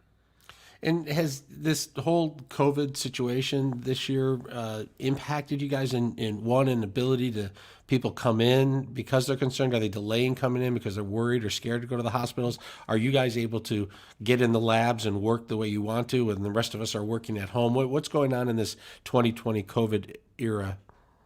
Yeah, in regards to cancer, I think there are multiple facets to cancer care, and as you and I both know, cancer itself doesn't stop during a pandemic, and cancer care should not either. And at Henry Ford, really from a clinical perspective, with our enhanced safety precautions in place since really day one, the Henry Ford Cancer Institute team members have continuously and tirelessly worked to deliver uninterrupted life-saving cancer care. But as it relates to cancer itself, there's that one aspect of patient care. There's another aspect of screening to make sure we try to identify patients with cancer, and then research that is so integral to the development and advancement of cancer care.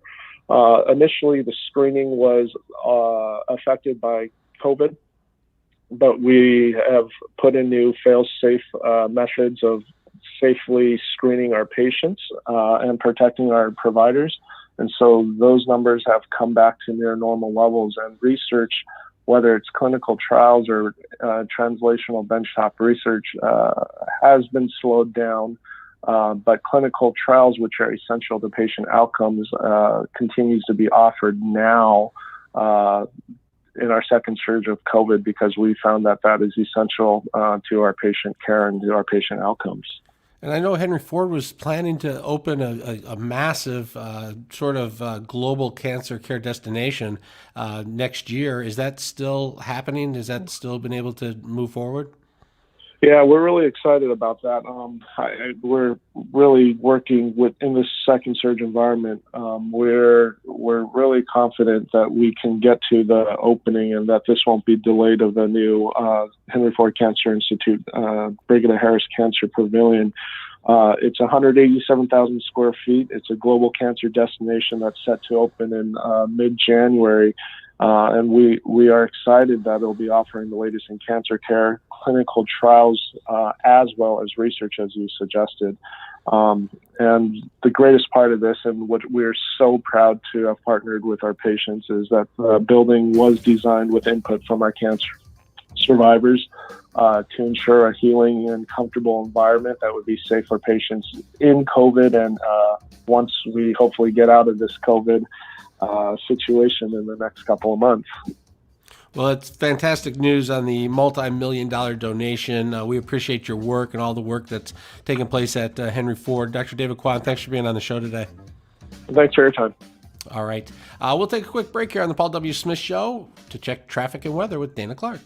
This report is sponsored by Compassion International. We're all feeling the weight of COVID-19, but for kids in poverty this Christmas, things are desperate. Bring joy to a child when you make your special year-end gift to Compassion International. Just text GIFT to 83393. That's GIFT to 83393. Kevin, the roadways are really not looking too bad out there. Ambassador Bridge southbound between the U.S. and Canada, 15-minute delay for trucks, a 30-minute delay for trucks if you're traveling the Blue Water Bridge westbound between Canada and the U.S. And now slow traffic along 94 westbound between Gratiot and Mount Elliott. Now, WJR weather first from the Weather Channel. You'll need your sunglasses this morning, more clouds this afternoon. A high of 41 degrees today. Tonight, cloudy skies, low 32. Friday is here tomorrow, kicking off the weekend, mainly cloudy on Friday and a high of 40. Mixture of clouds and sun on Saturday, hitting 36. Clear skies, 32 degrees. I'm Dana Clark, WJR News with Dick Hafner in 2 minutes. The need has always been there. The need for food, shelter, clothing, compassion. This year, it just happens to be greater. If you need help, Kevin, did you see this story? What is it? It is couple arrested for boarding a United Airlines flight to Hawaii after testing positive for COVID-19. No. Yeah. So what do they have, a fever or something? A Hawaiian couple that boarded a flight from San Francisco to Hawaii after knowingly testing positive for COVID-19, they were arrested. According to the report, they were supposed to quarantine at San Francisco International Airport to isolate after testing positive. They defied airport orders and boarded the flight and were accompanied by a 4-year-old child. Huh. What So they just wanted to get. are you thinking? Well, it sounds like they were going home. They're trying to get home. Yeah. Get me home. They were both charged with reckless endangering, and they both posted bail of $1,000 each. But wow, come on, come on! I mean, really? Mask up. I don't know. Well, I mean, you test positive, then you're gonna go get on a plane? No, I get it. It's funny. People are trying to get home, man. They're trying to get home. I understand that, but or just the people trying to get on a plane. Forget COVID. Back in the day, people are trying to get on a plane. They'll do anything to get. There's just no concern for the rest of the world when somebody's trying to do something. Hello, sir. Let me put you on That's terrible. So they knew they were infected, and then got Yeah. on a plane with the worst place to go. yeah. I mean, I think Hawaii has some. That's a long flight too, isn't it?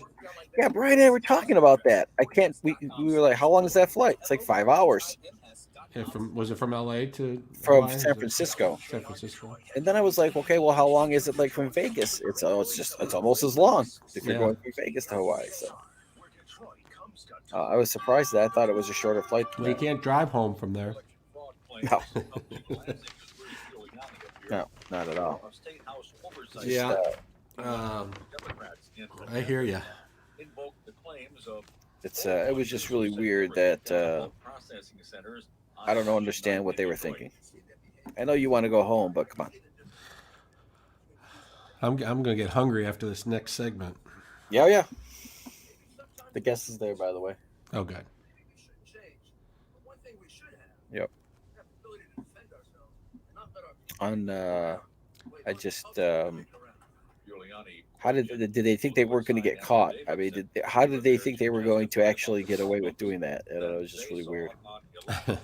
In a tweet, the Democratic Attorney General Dana Nessel called the. I just don't understand it. I do not understand. Well, I don't know. How did they get caught because of paperwork, or did they get caught? Yeah, definitely. Probably when they went through and checked their boarding pass, and there was like they got an alert, it said, these people are not supposed to be on the plane. Or do you think like the plane has the pilots wear that have that app on their phone that says you're near someone who's been infected? Oh, I think probably The COVID when they when they scanned their boarding pass, they probably got an alert or something that said that this couple just tested positive for COVID. Don't let them on the flight. I mean, you would think that people would just be smarter, that are going to try to get away with something like that.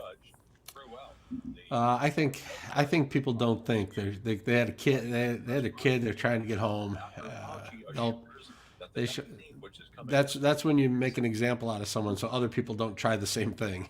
You say this is not a good idea. This is what happens if you try something like this. But people get, you talk about people trying to get home. They drive home through these crazy blizzards, and they got kids in the car, and they're just, and it's we're trying to get home. It's like, okay, it's not that important, Right. But One animal rescue group says it's going to get worse. Here's our Gary Baumgartner. so you're in the 11th, right? With me. Yeah. And Dick's still here, right? We don't lose Dick yet. I think that might be his last day. I think he like the 13th, if I read it right, but I'm not sure. I'll have to check that. We'll have to. I think it. I can check real quick and see. We'll have to be super nice to Dick on the 11th. That's right. Because we're like the substitute teacher. When we're in, nobody's following the rules. let's see here. Yes, his December 11th. So our last day, that'll be his last morning. Will be that day. That All right, Friday. so why don't you and I start working on something. Maybe you can have Brian pull some highlights or some. Yeah, we'll have to put together some kind of montage of Dick Hafner stuff. Yeah, we can take a couple segments, like do that 6:30 segment we do, and then maybe do another one and take some of his clips over the years or something. Unless that's hard, then we'll just talk to him. Yeah, that'll be cool. Yeah, that's on the 11th. That's right. That's it. That's he'll be very sad to leave us. Oh my gosh, yeah. But he's gonna be around doing other stuff. He's one of those guys who's retiring, but hanging around. I have heard that a lot of people that retire are busier in retirement than they are when they were actually working. Yeah. Well, there's a lot of there's so much going on now in the whole media world and social media and podcasting and special reports, and there's so much content needed. Sure. That I think they'll drag them back in, keep them doing stuff. I Okay, would. right. That's Yeah. what I would do. I'd be like, you can retire, but you can't leave. And it's just too bad because it's not like he could be here and we can make a cake or something. Or have, Right. can't do any of that. No, So we can virtually do it. So that kind of stinks. Exactly. Here you are. We'll give him an ugly Christmas sweater. There you go. All right, we're coming back. The roof over our home is. It protects our loved ones. It protects our possessions. It keeps everything safe from the elements. But having a sound roof is especially important during this time of year. Why, you ask? For Santa Claus, of course. Having an unstable roof with old slick shingles could cause old Kris Kringle to fall through the roof, or worse yet, fall off the roof.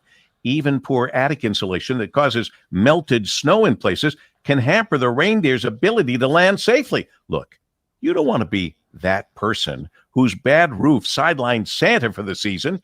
Call Victor's Roofing today. They're running a Santa special, a free 21-point inspection of your roof, attic insulation, and gutters. Victor's put a roof on my homes, and I know firsthand what a great company they are to work with. They'll make sure your roof is Santa safe and Santa certified. Call 734-66-66-914, 734-66-66-914, or go online at victorsroofing.com. From the great voice of the Great Lakes, this is Paul W. Smith on WJR, with Kevin Dietz filling in for Paul.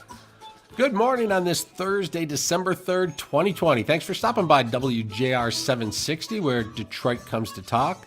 We're also live on Facebook Live and YouTube, if you'd like to check us out there. Well, our next guest, they describe themselves as Jewish deli mavens for 3 generations. The Goldberg family has served the finest quality, handcrafted, traditional, contemporary delicatessens for over 50 years at their Metro Detroit institution. The Stage Deli serves hundreds of delectable dishes, each handcrafted with love. Well, joining us now is Steve Goldberg, owner of Stage Deli in West Bloomfield. Welcome to the show. Good morning, Kevin. You guys typically would be pretty busy this time of year. The restaurants are closed indoors, but the catering business and catering world has not stopped, has it? No, the catering business is very strong, and everyone is looking for great food these days and things to do. And so in small gatherings, we've been addressing that need. So my favorite sandwich at Stage Deli is the Victor Special. It's this corned beef pastrami thing. It's got cheese on it, Swiss cheese, and like coleslaw all over it. That Russian dressing that drips down your knuckles when you eat it.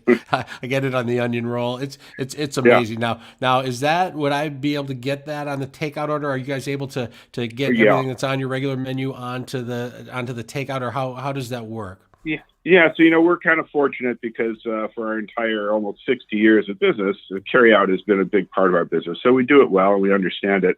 Our entire menu is available to go, and whether it's curbside pickup or in our restaurant. And that sandwich you described is wonderful. We have a cousin of that sandwich called the West Side Story, and right now we've got which is very popular, a kit to build your own, a kit for 4, and it's got all the ingredients you need with directions, and people are having fun with it and eating really well with it. So we're really happy about that. Well, that's a great holiday gift. Send a sandwich kit. I like that. Yeah. So what has been the biggest pivot for you guys during COVID? So, first and foremost is keeping everyone safe. Beyond that, we've had several pivots, as you know, and right now we're doing, moving from dining room. We have moved from dining room to carry out.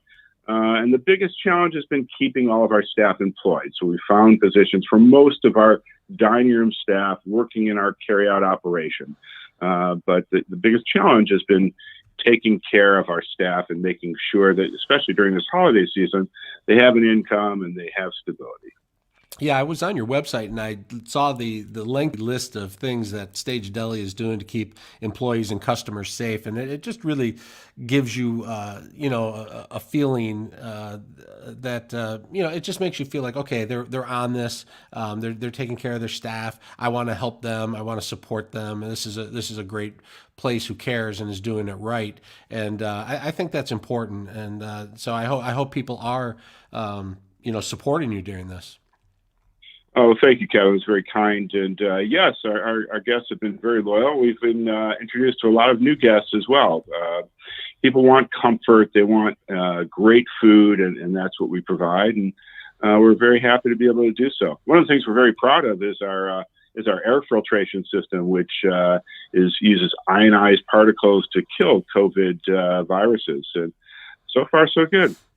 Did you get hit hard with the impact of the closing and opening as far as ordering food and having enough food and knowing how to you get hit and then you don't know exactly when you're opening, so you're trying to order again. Has that been a problem for a business like yours? Right. Well, yeah, so that's definitely a challenge, but not as much of a challenge because we do have a very strong carry-out component to our business. But my goodness, if we didn't, that would be a huge challenge. You don't know how much food to order, and then you get stuck with it. It's been a very challenging time for all my restaurant brothers and sisters, and my heart goes out to those who are struggling right now. So what is the most popular seller at the Stage Deli? Yeah, so far and away in these days, it's the number 32 West Side Story, corned beef coleslaw, Russian dressing on rye bread, and a side of our great crispy steak fries. Nice, I like it.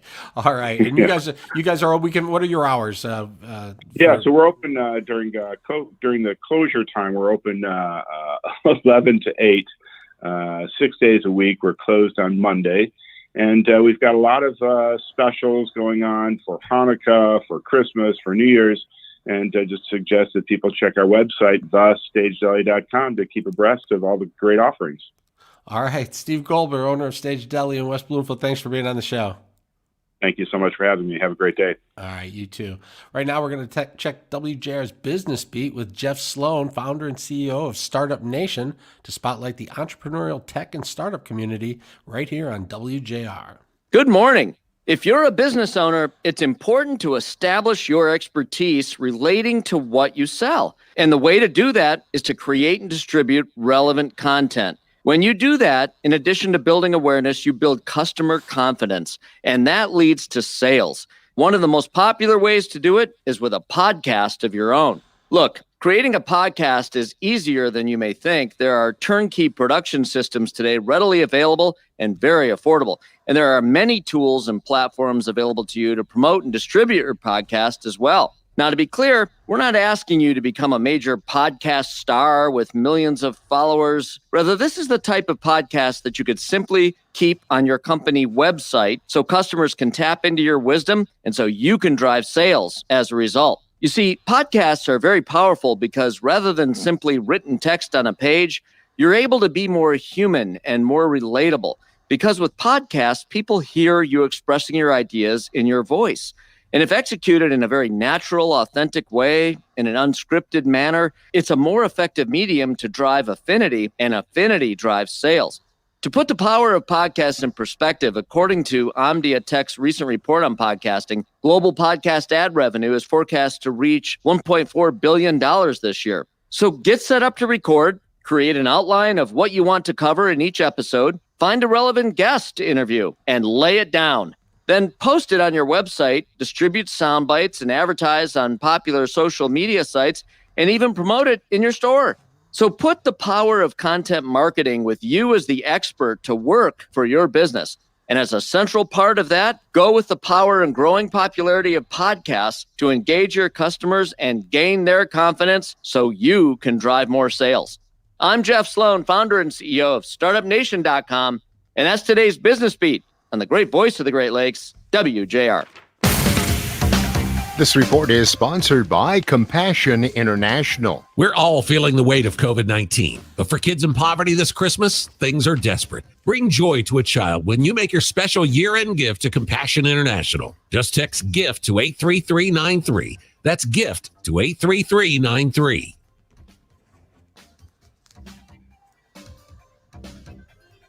The roadways not looking too bad out there, just seeing a delay across the Ambassador Bridge traveling southbound between the U.S. and Canada, 15-minute delay for trucks. Disabled vehicles still there, I-69 westbound after Taylor Drive.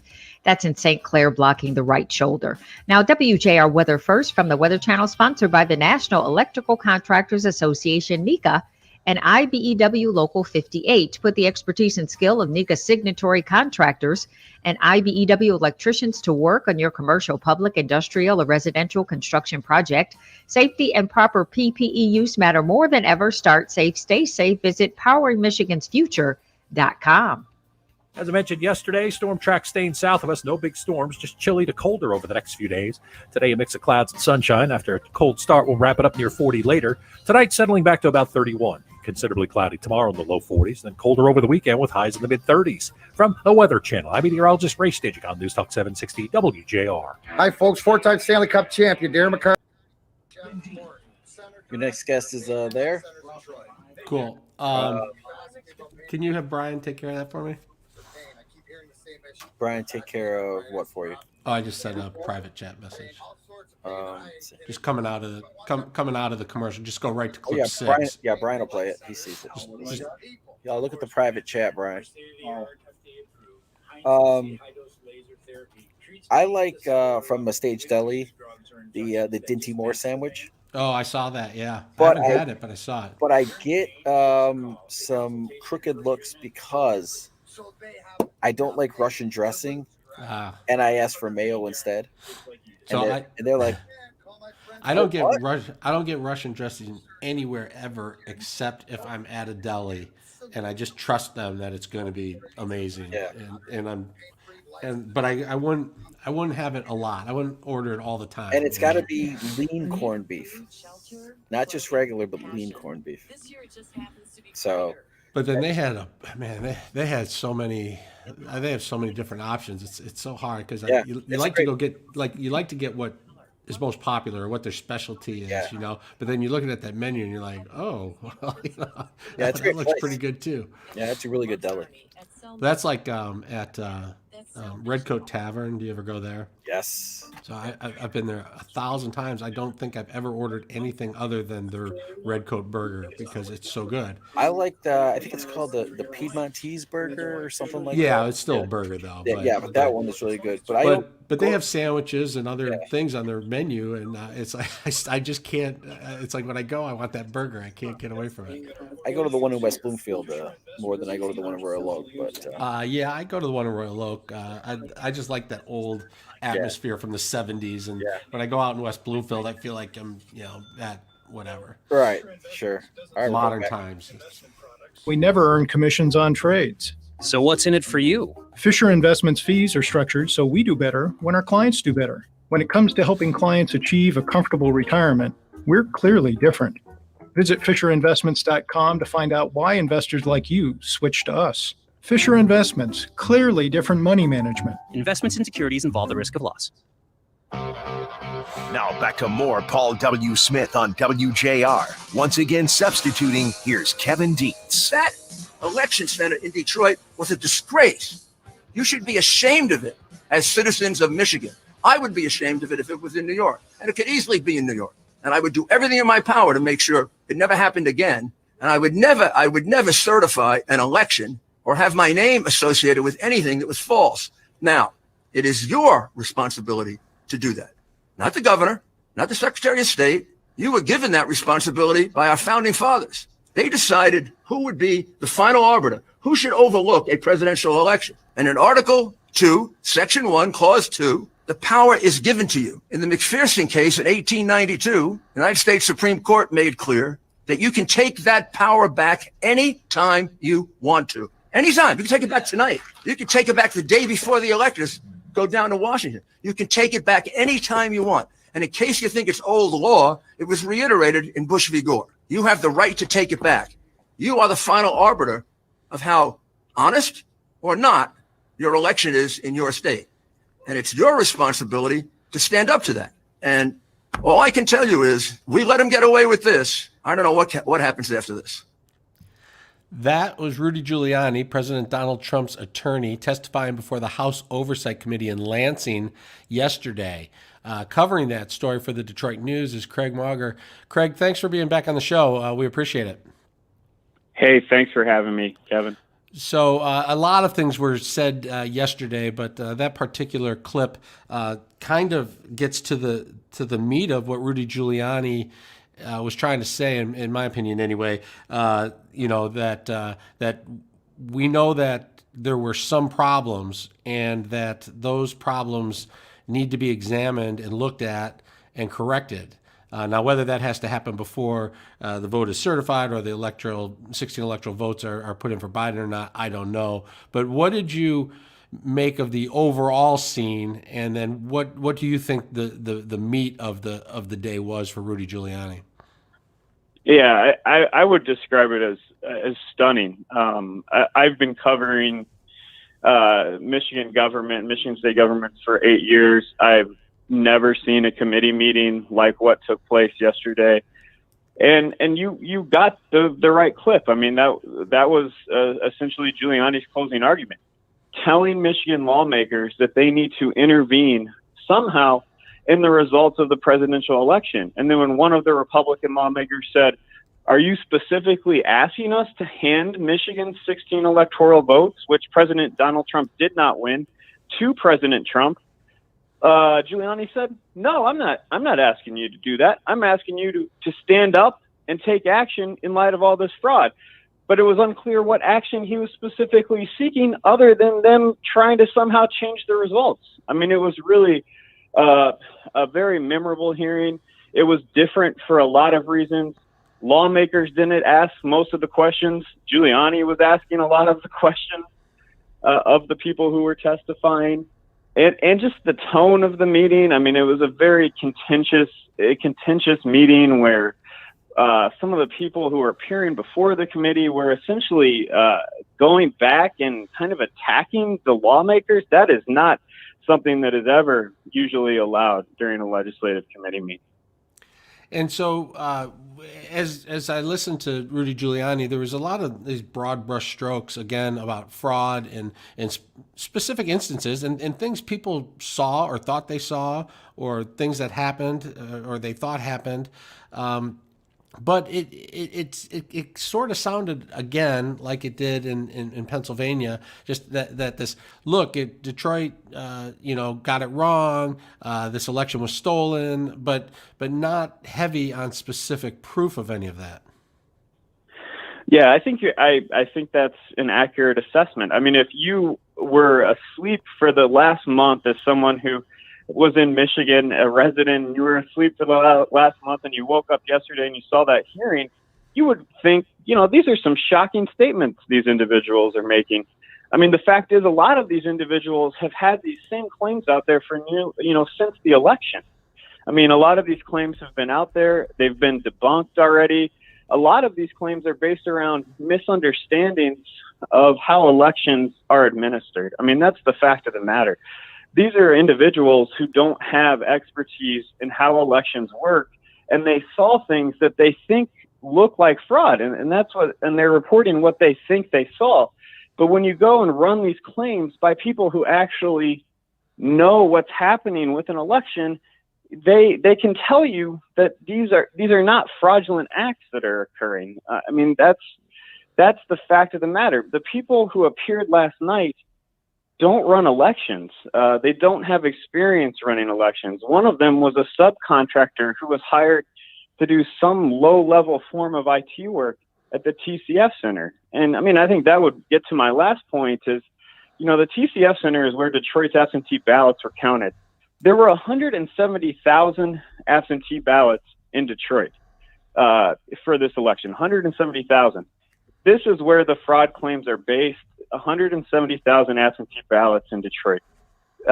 Biden's margin in Michigan was 154,000. So, I mean, the numbers don't even quite add up to make the conclusion that they're trying to reach here. I think the people who went in and testified were brave. I mean, they went in and said, "This is what I saw. This didn't look right to me. I have a problem with this." I mean, it's not easy to publicly go out and say these things at a House Oversight Committee. And so I tend to think that they believe what they're saying. They're not just making up stories. I think they believe what they're saying. But to your point, maybe what they're seeing isn't actually how it works. But it is true that Detroit has gotten it wrong a lot. It hasn't added up. So why is that? And can we find out why that is? And is this the right opportunity to do that? Yeah, I think when you say they've gotten it wrong, their problems have been usually based around, at least in recent years, around their poll book totals, the number of voters who they track in specific precincts, not matching up with the number of votes tallied. And this is not something that is strikingly unusual. It's not something that is evidence of fraud. It's just not. There was an audit done under Republican Secretary of State Ruth Johnson in 2016 of this very issue that also occurred during that election. And that audit found that those problems are because of human error. And it's likely that we have human error. But that audit also found that there wasn't widespread fraud in Detroit. So, I mean, this is not something that's brand new. And they are having problems with, you know, these out of balance precincts. And it is something that would be a huge issue if this was an extremely close election and those precincts couldn't be recounted because they were out of balance. And it's something that, you know, lawmakers and office holders should wrap their minds around, but connecting it from the very beginning, starting from the point that this is fraudulent because of this, is probably not going to lead to actually getting this issue fixed. Because those two, that you're making a leap that's just not there. But then you should probably really make sure that there's a lot of light on what's happening if it's just human error, and make sure you have enough people from both parties to inspect the process and the ballots and what's going on. You don't want a controversy over whether there were enough Republicans there or not. Probably a good idea to go above and beyond in transparency if these problems have continued. Did you see any legal strategy, some long-term strategy, short of identifying all these individual problems and saying because there's individual problems, you should take back the certification? I mean, I think that's the legal strategy. I think the legal strategy is to try to somehow get the legislature to intervene and say they're not all right with these results, and then use that as a wedge in the courts to try to get this election, get something done on this election. I mean, it seems like that's the only outcome that they could be pushing for at this moment. All right. Craig Mauger, Detroit News, calling the hearing yesterday stunning, something he had not seen in his years and years of covering politics in Michigan. Thank you for being on the Paul W. Smith Show. Hey, thanks for having me. All right. Have a great day and weekend. You're listening to the Paul W. Smith Show. We'll be back with much more. Let's check traffic and weather with Dana Clark. This report is sponsored by Everstream, the business-only fiber network. At Everstream, the business-only fiber network, they believe business deserves better. Everstream's full-service approach to business connectivity delivers the speed and reliability that businesses demand. Everstream, faster fiber, better business. Really not many complaints. If you're driving on the roadways, seeing no accidents right now, and just a slight delay across the Ambassador Bridge southbound between the U.S. and Canada. That's a 15-minute delay for trucks. In St. Clair, disabled vehicle I-69 westbound after Taylor Drive. It is blocking the right shoulder. Now, WJR Weather First from the Weather Channel, sponsored by Clarkston Window and Door. Over 31 years in business, over 450 combined years of experience installing windows. Trust a specialist at Clarkston Window and Door. Act now to take advantage of 31% off install windows, doors, and garage doors. 248-338-6781 or clarkstonwindow.com. Clear skies, 32 degrees, lots of sunshine this morning, replaced by more clouds this afternoon, a high of 41 tonight, cloudy skies, low 32. For Friday, mainly cloudy and hitting 40. I'm Dana Clark, WJR News with Dick Hafner in 1 minute. With much of Michigan adjusting to a new normal, Henry Ford Health System is all for moving forward. But what does that mean as we continue to battle this pandemic? Right now, moving forward means exploring all the ways to stay active and being or yoga, but also understanding how to do them safely. Moving forward, means not delaying Hello. care, whether it's preventive Did or critical care. Because while COVID-19 has did you get any additional information on the Subscription Trade Association or? No. All right, I got it. It's fine. No. Did it get? You just like to see me tap dance, right? No, not at all. I figured that you're just so good at interviewers that you no get problem. No problem. You watch this. This will be like. Unless they don't call in, then it'll be a problem. The 911 EMT system has been stretched to the breaking point, according to the American Ambulance Association. That trade group represents the nation's ambulance services. They say that many companies are struggling to stay afloat. They want a federal bailout infusion. Michigan's indoor dining locations will stay closed after a judge ruled in favor of the state of Michigan Health Department to keep them closed under the state's current order. Florida's governor, Ron DeSantis, says why he believes these rigid mandates don't work. A lot of these lockdowns have been very ineffective. They have huge negative consequences. And my view is that everybody's essential. Who is government to say that your job is not essential? I think it is essential. I think some of the stuff in March and April didn't work. I think you have to let people earn a living. And it's really not even government's role to say who could pick and choose. Among those closed down, Santa Claus. Santa is losing money, not able to appear at the mall. For example, it's a big part of my living, everything. I'm retired, so I'm on Social Security, and during this period of time, it adds probably about 50% of my yearly income. Rudy Giuliani brought witnesses to a state house oversight hearing where they made allegations of voter fraud. One witness was Melissa Caron, an IT contract worker for the Dominion Voting Systems Company. She claimed she witnessed election fraud when the ballots were counted at the TCF Center. She said they were rescanning over and over again, counting ballots 9 to 10 times the same ballot, estimating that thousands of ballots were counted multiple times instead of once. She called it complete fraud. You just heard a Detroit News reporter who declared that, in his opinion, that was not fraud. Rudy Giuliani told the hearing, Let's see how we're going to fix it. You've been fixing it for years, and it hasn't gotten fixed. Kev, your guest is there. Thank you. Did you see that this was from Fox News, that a Colorado Park bathroom wins the America's Best Restroom Contest? Who won it? A Colorado Park bathroom wins the America's Best Restroom Contest. It's $300,000 public restroom, self-cleans, and features automatic toilet paper dispensers.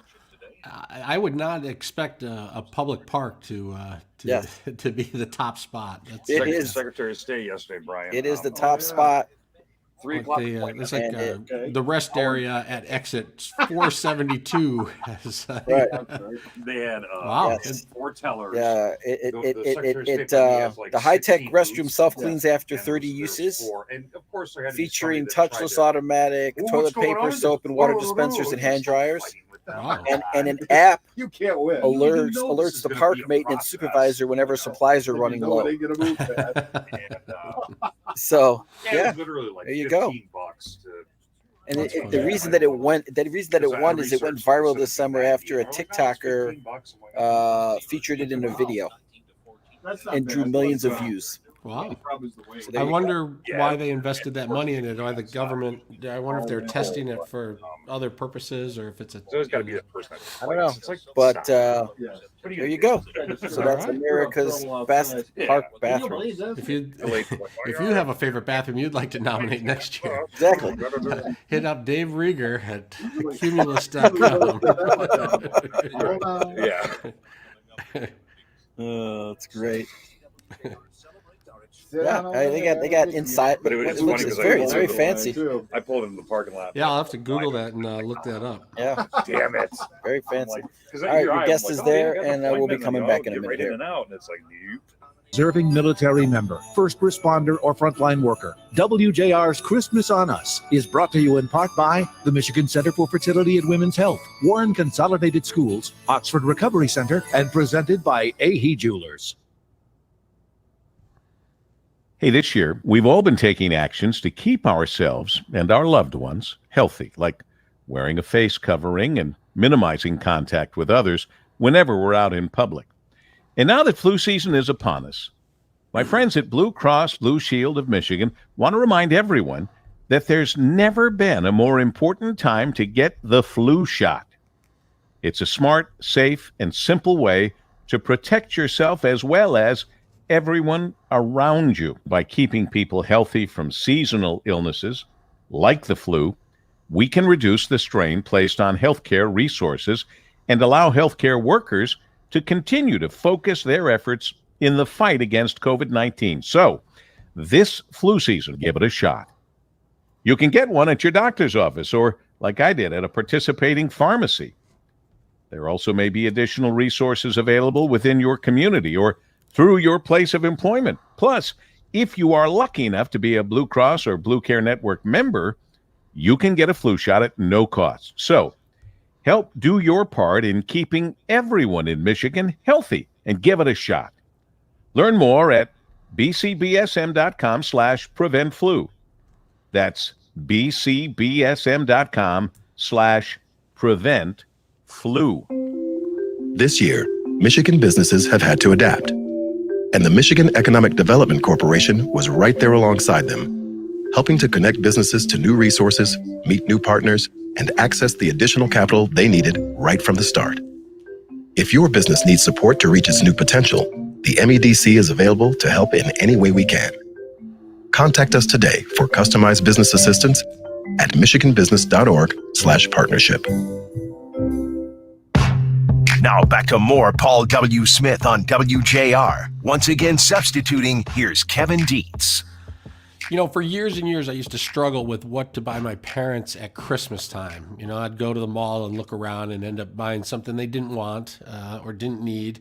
And it would, you know, they would be appreciative, but it wasn't the greatest gift. And then about 5 years ago, I decided to try getting them a Wine of the Month club membership, and every month a wine would be delivered to their house, and I didn't know how that would go over either, but it turned out to be a fabulous gift, because once a month they have to think about me, that I got them the gift. They like the gift. They like to try these different wines that come to the house that are different from what they might have normally. And it's now 5 years in, it's turned out to be a wonderful solution for me, who isn't very creative at what to get people, and for them who now enjoy and look forward to their present every year. But it turns out that it doesn't have to be wine. It could be almost anything of the month. You could just about fill in the blank, and there's a subscription model for it now. It's booming. The industry is booming. And here to talk about that is Paul Chambers, co-founder of the Subscription Trade Association. Paul, thanks for being on the show. Good morning, Kevin. Thanks so much for having me. So give us a little bit of an idea of how much variety there is in this subscription trade business. Oh my gosh, there's thousands of subscription boxes themselves, and subscriptions as a whole, they've been in our lives for centuries. And so I mean, pretty much you think about it, you can subscribe to it today from your furniture and your car all the way down to, like you said, the Wine of the Month Club. And isn't it the best? That's the gift that keeps on giving, and you always stay the favorite child in your parents' minds that way too throughout the year. Right. I was looking through some subscriptions. There's things like the Sponge of the Month Club for people who forget to throw out their sponge that they do the dishes with. I mean, it's incredible. Obviously the shave club has become a booming business. Just so many different things.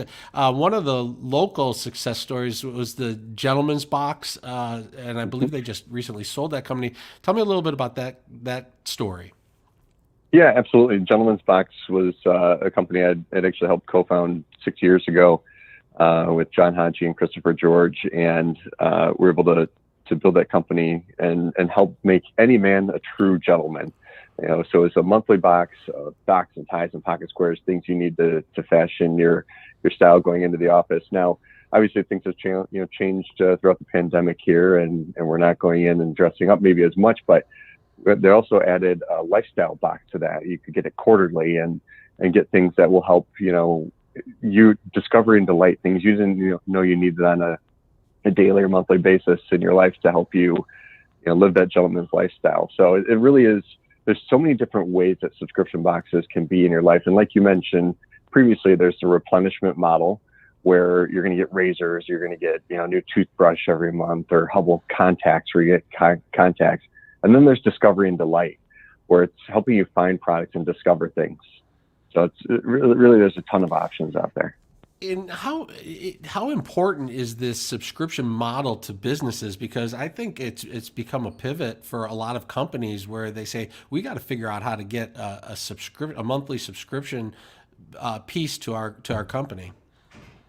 Absolutely, and it is really, so many different companies are looking at this today, and even some of the biggest companies in the world. You look at Apple Computer, they have put so much into subscription as the future of what they're doing. And there's a lot of different ways to look at subscriptions. It's not just monthly. It can be quarterly. It can be different frequencies. You can pause and restart. But what subscription does is allows the companies to engage with the consumers like they never have before.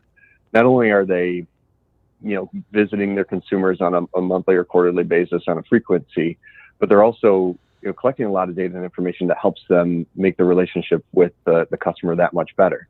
So if I know that you're getting more red wine delivered on a monthly basis, I know you like red wine, and that's a selection that you've made. And so now I can start to tailor my suggestions and recommendations to make our relationship as the business and consumer a stronger one. And how does the trade association help all these businesses that are trying to do this? How do you help them learn from each other? Is that the key? Yeah, that's the biggest one, Kevin. So all these businesses are, we have same challenges on customer acquisition side. How do we help find new customers out there? What's the best way to retain customers? So SubTA, the Subscription Trade Association, we help bring that community together through, we've got a Slack community where people can talk and chat. We've got Facebook groups. We have our annual conference, Sub Summit, build smaller conferences like Women in Subscription. And so we help bring that community together to help each other. We held our first event in 2016, downtown Detroit. And it was so cool to see everybody just, helping each other and giving each other ideas. And from there, people are able to grow their businesses. And how many members do you have today? We're almost to 3,000 members today.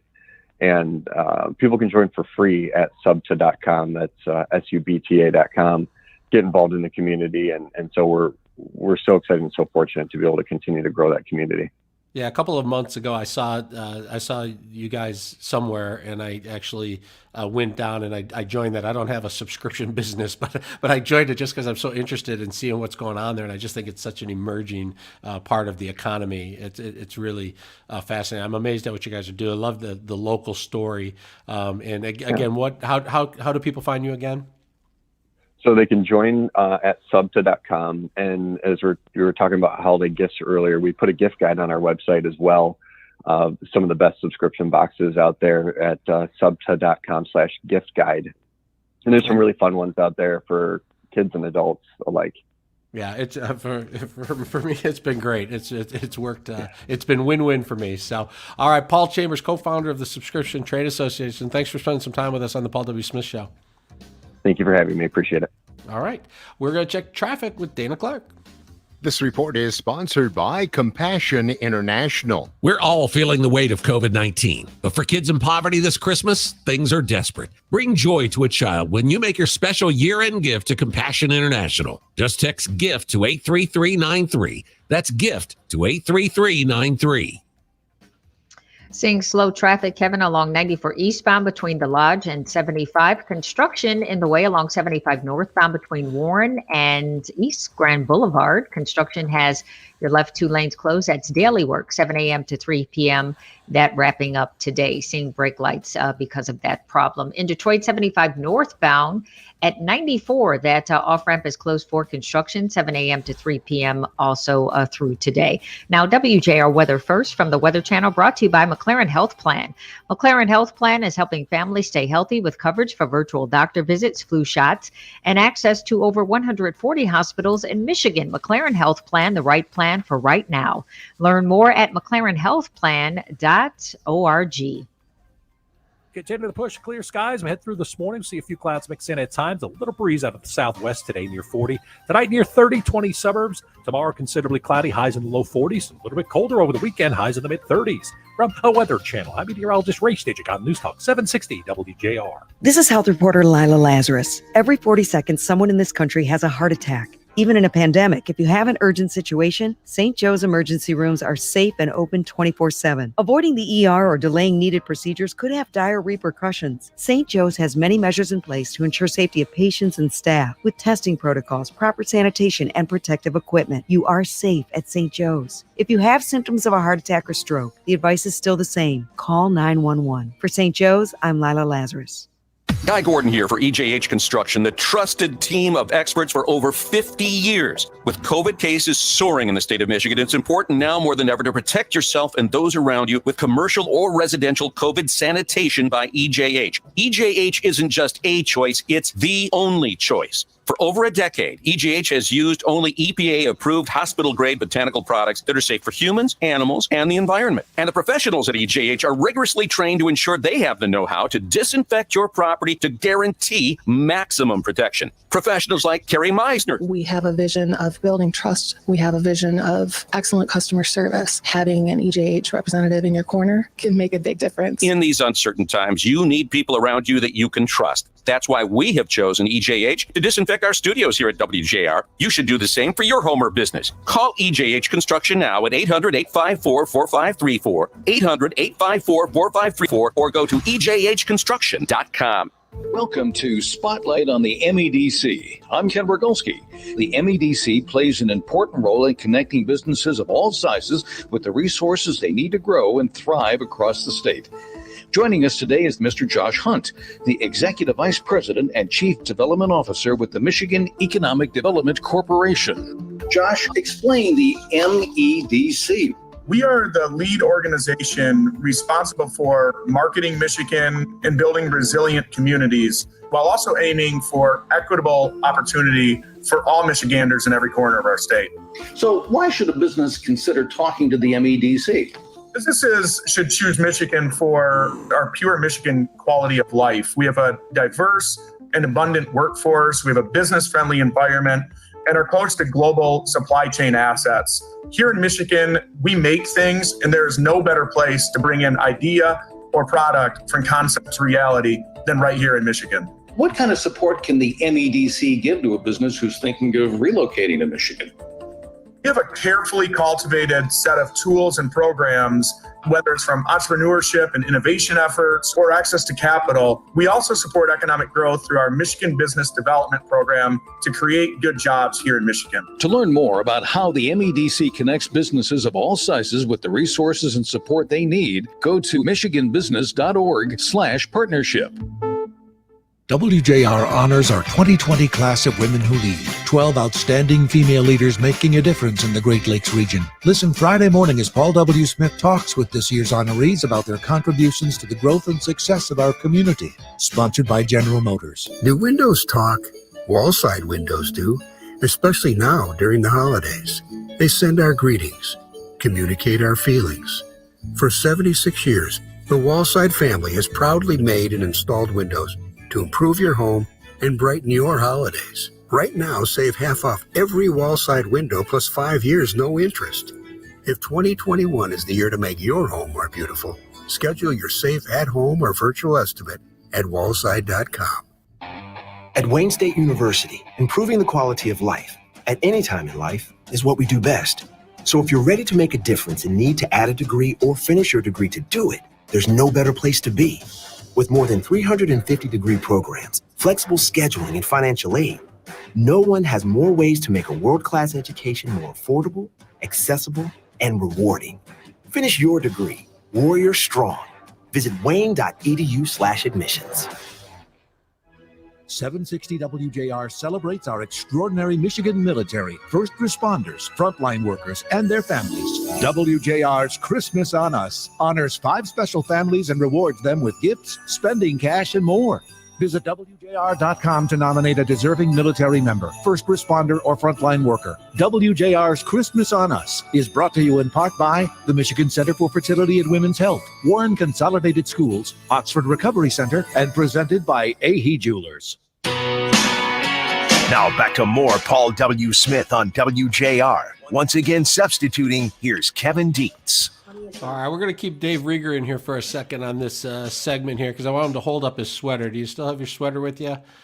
We are talking in this segment about ugly Christmas sweater and uglychristmassweater.com. And Dave Rieger has one of these sweaters. If you're on Facebook Live, you get the joy of seeing this beauty. And if you're on the radio right now, Dave, why don't you describe this sweater you have?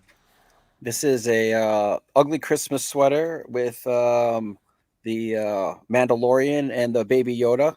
So that's a very popular TV show that is on Disney Plus, and it has a little plush doll on the front of it, the Baby Yoda, and then on the back it's got the Mandalorian, his face, and a very nice design, green and black. And so cool. in this case, the ugly Christmas sweater is sort of branched out into the entertainment field as well, which is interesting. So joining us now on the line is Mark Hajar, co-founder of uglychristmassweater.com. Oh, he's not there. Oh, Mark's not there? Not yet. Okay. He hasn't called in yet. Oh, okay. So we're expecting his call anyway. But so Dave, as we talked about this, you had said go online and take a look at the site. You won't believe it.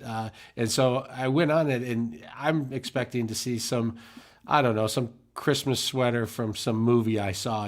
Just some red or green ugly Santa or stocking sweater or something, but there's like thousands of different kinds of options now for the holiday party that you're invited to and you want to stand out somehow. One of the items I saw was this full head to toe red suit, or came in green, and basically you're dressed up like a Christmas tree, a human Christmas tree, or a wrapped present.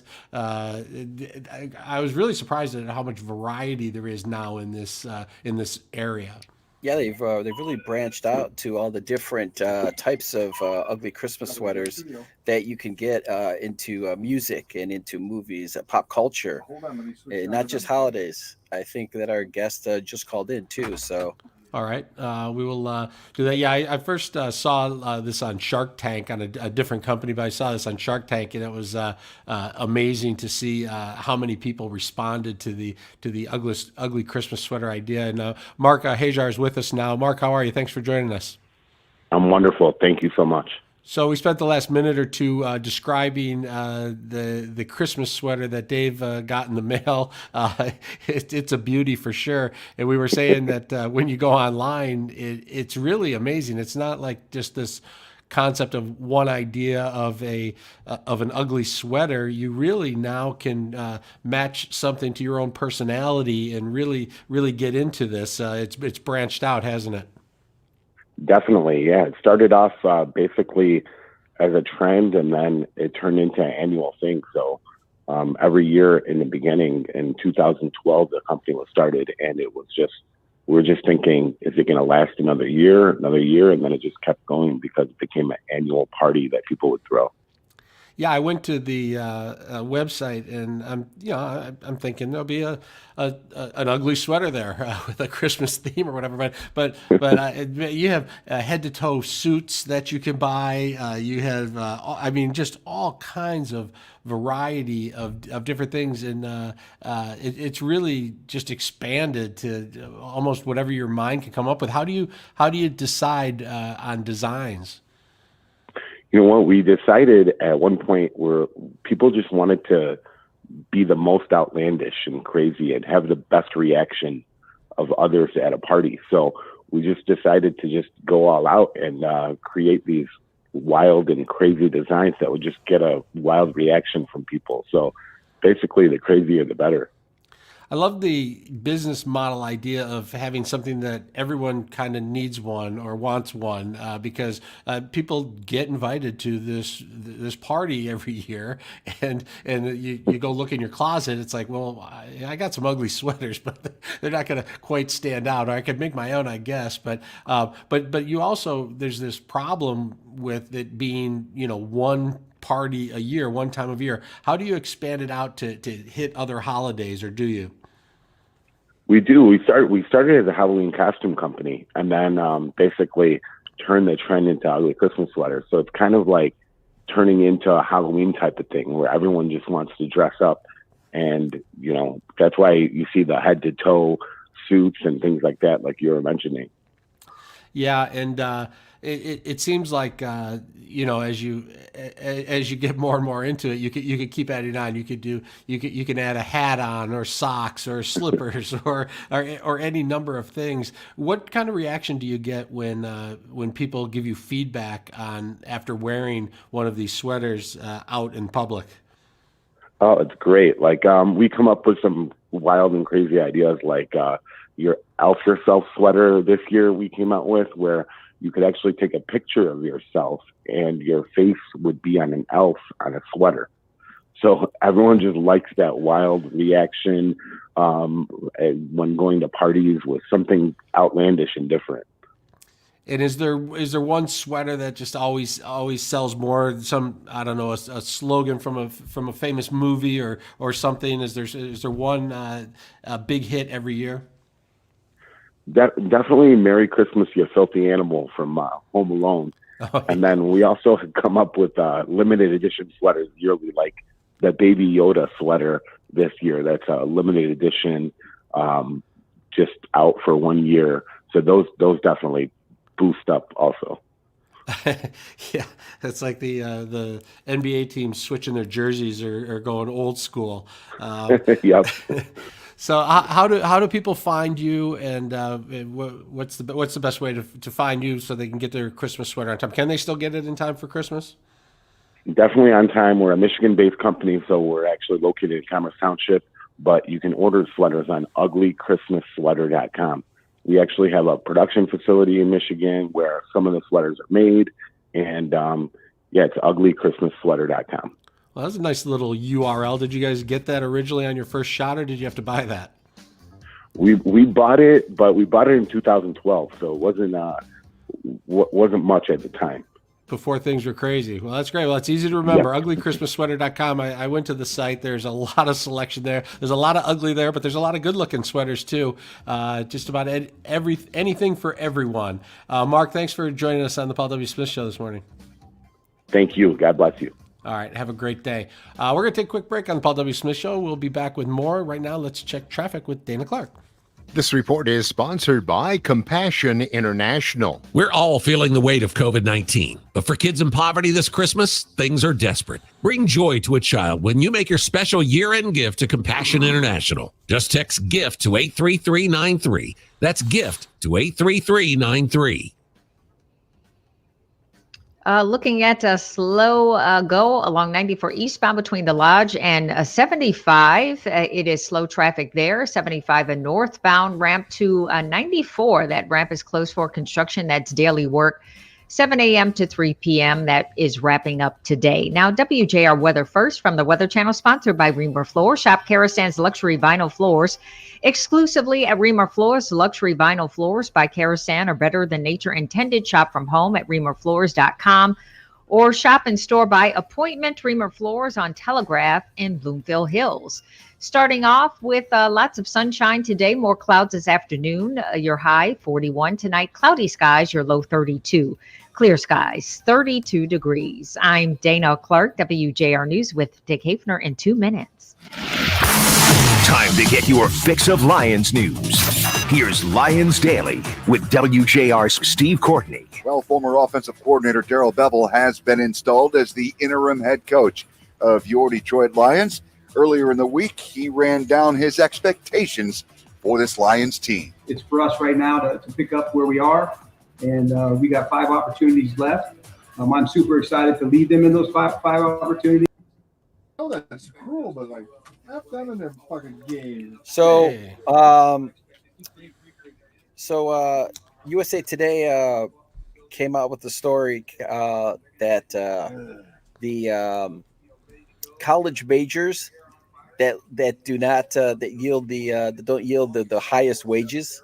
Yeah. So they had a list of like, if you're going to go into this, don't expect to make a lot of money. Oh, gotcha. Yeah. So I'm interested to see, what do you think number 1 is? Media. priesthood and media. Number 1, elementary education. Oh, that's not good. No, that's not good at all. And you have to continue. You have to take continuing education. You have to keep going to school to keep licensed. And wow, that's not good. Yeah. Number 2 was library science, and then number 3 was secondary teacher education. Seriously, for low pay. Yep. Mm-hmm. Wow. And then number 4 was multiple levels of being a teacher, and then language and drama education. Was this put out by the Teachers Association or something? What's the source? What's the source of this? But social work is on there. A lot of education stuff. Culinary arts. So yeah, I was surprised at that story. Hey, do you know the pronunciation of the last name of our next guest? I saw the pronunciation of the first name. Do you know if it's? Yeah, I'm going to get it for you when I call him. Okay. Yeah, that's not good. That's not good news for the teaching industry. No, I thought they were working to increase pay for teachers. They deserve it for sure. Yeah, it's tough. Fauci Grinch sweaters. Did they have any? Did they have any Fauci sweaters? Or any COVID sweaters? I didn't see. I didn't see any. I should have asked them. Yeah.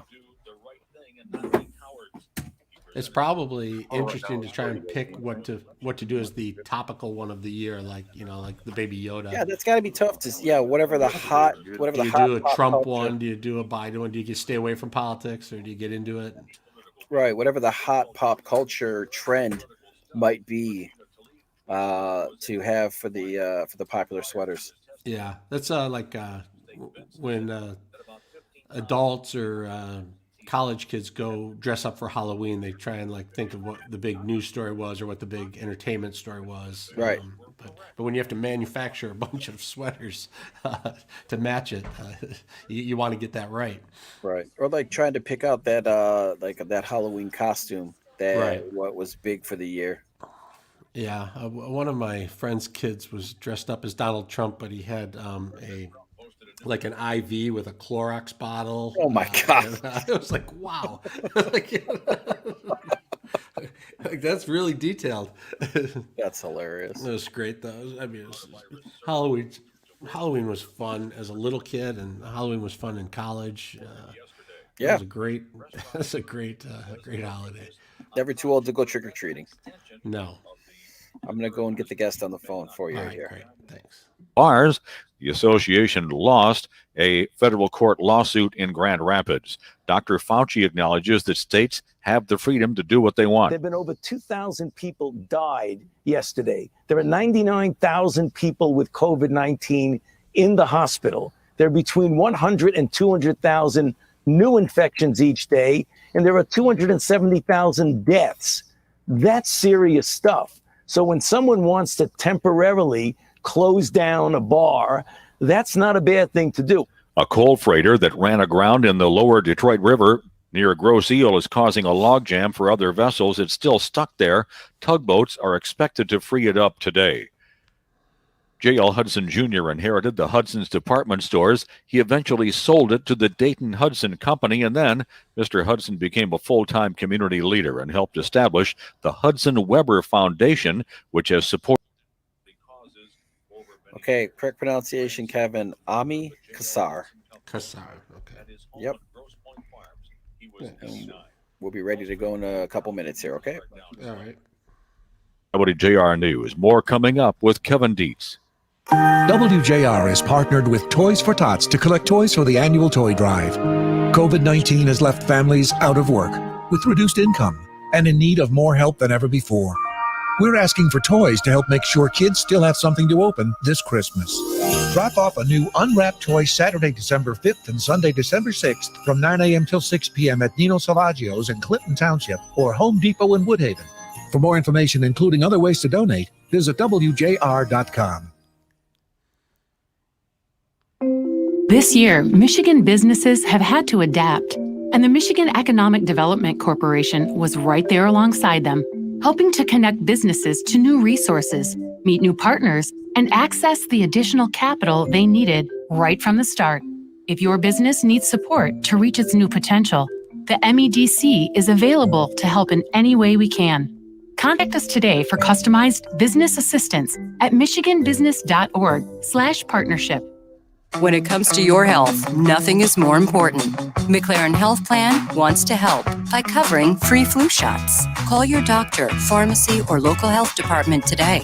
McLaren Health Plan, the right plan for right now. At Fisher Investments, we do things differently, and other money managers don't understand why. Because our way works great for us. But it may not work for your clients. That's why Fisher Investments is a fiduciary, obligated to put clients first. It's the highest standard for a financial advisor. So what do you provide? Cookie cutter portfolios like the rest of us? No cookie cutter portfolios here. Fisher Investments tailors portfolios to meet each client's goals and needs. But you do sell investments that earn you high commissions, right? And make commissions when you make trades for your clients? No, Fisher Investments doesn't sell any commission investment products, and we never earn commissions on trades. So what's in it for you? Fisher Investments fees are structured so we do better when our clients do better. When it comes to helping clients achieve a comfortable retirement, we're clearly different. Visit FisherInvestments.com to find out why investors like you switch to us. Fisher Investments, clearly different money management. Investments in securities involve the risk of loss. From the great voice of the Great Lakes, this is Paul W. Smith on WJR with Kevin Dietz filling in for Paul. Good morning. It is 8:06 on this Thursday morning, December the 3rd. Thanks for stopping by WJR 760, where Detroit comes to talk. Well, COVID-19 has had many people working from home. It's had many people laid off and many people let go. It has a lot of people deciding to start their own business. When you look at the numbers this year versus last year of new business applications, well, this year they're up more than 300,000 cases, 300,000 new applications, more applications than last year. It means a lot of people have this on their mind. A lot of people are doing it. And if you're going to, you want to do it right. And is this the right time to do it? Joining us on the line right now is business strategist Ami Kassar. Ami, thanks for being on the Paul W. Smith Show. Thanks for having me. Good morning, everyone. Yeah, good morning. So this year has been tough on a lot of people, and a lot of people have worked from home and figured out, well, maybe I can work for myself. What are you seeing in this arena? This often happens during big economic changes. And it's sometimes people, they're almost forced into it because there aren't jobs out there, and they go, oh my God, I have to support my family, and they're thrown into the raft of entrepreneurship. But it can also be a great time to start a business, because if you think about all the changes in the economy and people's needs and uses, and if you think strategically, there are great businesses and great things to start and begin right now. So what are the questions you have to ask yourself when you're trying to decide, should I start my own business? First, you have to sort of really, I think, find something that you're passionate about and think that you can be successful at and think that there's an opportunity. So it might not be a great time to go start a restaurant. It might be an excellent time to start a food delivery service.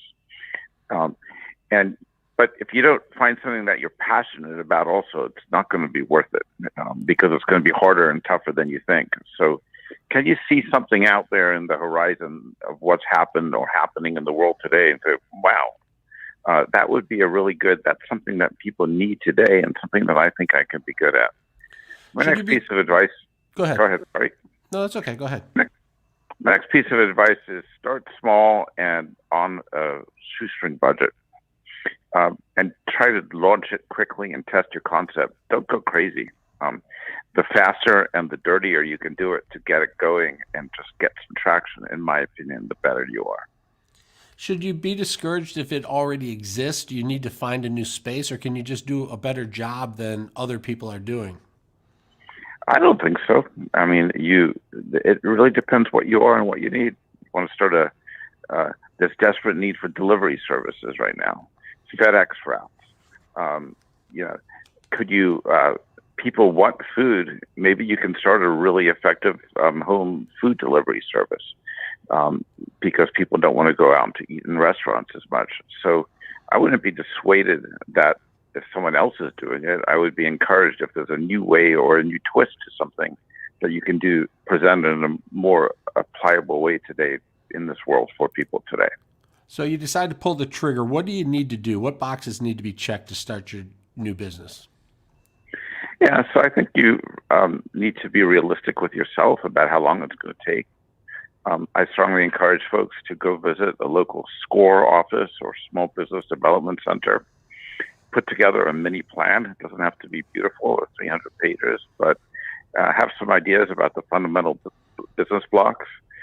Get some mentors around you. If you can find a mentor who's been there and done that, that's very useful. And also make sure if you're married that you and your spouse are in sync about what this is going to take, and start on a modest budget. Don't spend crazily. It's going to be longer and tougher road than you think it's going to be, unless you get really lucky. Are banks giving startup money out, or are they tight with their money right now? Banks are tight with their money. SBA loans are easier, particularly if you're going to start a franchise. It's easier to get an SBA loan. And we are, cautiously optimistic and hopeful that in the next round of relief, there will be some opportunities for people to start businesses. Maybe not this round, but the next one. States have grants. Sometimes municipalities have grants. So look around and do your homework. We were talking earlier with a guest about the subscription business. What do you make of the subscription business in this economy? Again, that could be a good one, but it just depends what it's for and what it needs for. I would make sure that if you're going to start a business, you find something that you're passionate about. So find something that it's going to be worth it for you, because when you got to get up in the morning and fight like hell and struggle to make payroll and do this, do that, and all the unexpected challenges and twists and turns, if you don't feel good about what you're doing and you don't love what you're doing, don't do it. So if there's a particular product or service that you feel really good about and it makes sense as a subscription model, great. But don't do it unless you love it. With the vaccine is coming, and there's, the thought process is that we're going to get back to where we were, sometime in the next year. Can that throw a curveball at you if you suddenly start a delivery business and then, things go back to the way they were? Or do you think that's most of the things we've adapted to because of COVID, we're going to stick with in some capacity moving forward? I think it's going to be a combination of both, but I don't think the world's going to flip a switch all of a sudden and everything's going to be back to normal. And I think there are some habits that we've all learned that we've kind of gone accustomed to in life. So people might have shot through e-commerce by necessity over the last few months and say, geez, I kind of like it. It's sort of easier, and might be less inclined to go back into the store in 6 or 12 months, even though it's safe. or people, I used to travel all the time and for work. Even when it's safe to travel, I'm not sure I want to do it anymore. So some habits are going to change, I think, indefinitely. And do you find that people who have successful businesses are willing to share the hurdles they overcame with other startups, or are they proprietary with their information? 100%. Most entrepreneurs I know who are successful feel blessed and are happy to take the time to help and guide and mentor people. And mentors are really important, and you can find them through a local SBDC or SCORE office if you don't know those. But take the time. You're going to need the help. It's a lonely and difficult road. All right. Great advice. Amika Saar, business strategist out of Troy, Michigan. Thanks for being on the Paul W. Smith Show. Thanks so much. All right.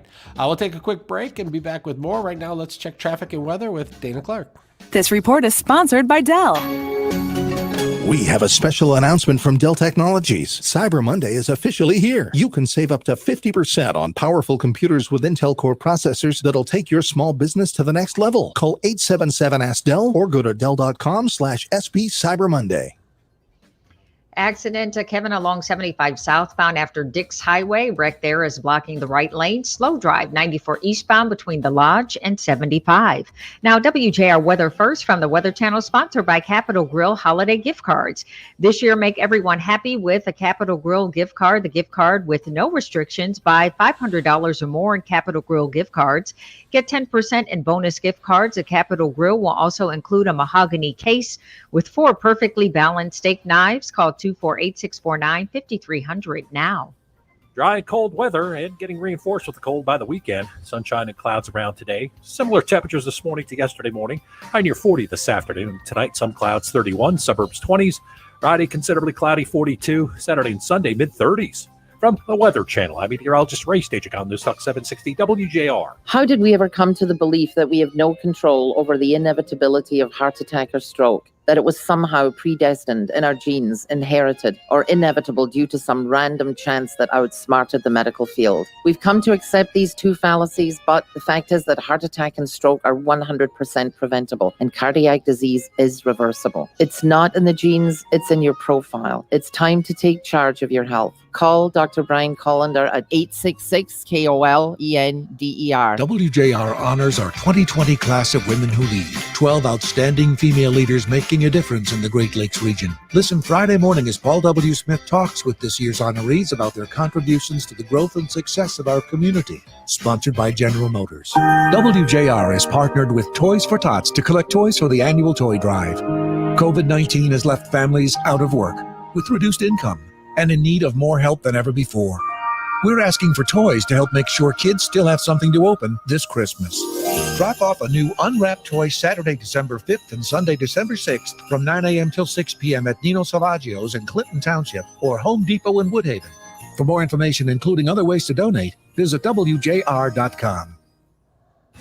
This is Jeff Morton, Center Director for Pain Free Life Centers in Troy. At Pain Free Life Centers, we're dedicated to helping you live a better quality of life. We are the only laser pain center in Michigan that offers high-intensity, high-dose, FDA-approved laser therapy. With over a decade of experience and thousands of success stories, I want you to be the next. You know what frustrates me? What frustrates me is 90% of the people that come to Pain Free Life Centers have already tried every single thing. They've tried physical therapy. They've tried injections. They've tried acupuncture. Some have even had multiple surgeries. You know what they all say when they come to Pain Free Life Centers? I wish I would have come to you first. So during this holiday season, make wishes come true. It's time to make that choice. We're so confident in what we do. Your consultation and your first treatment, 100% free. So what do you have to lose? Nothing, except your pain. Pick up the phone and call 248-879-1100 or go to painfreelifecenters.com and start living a better quality of life, pain-free.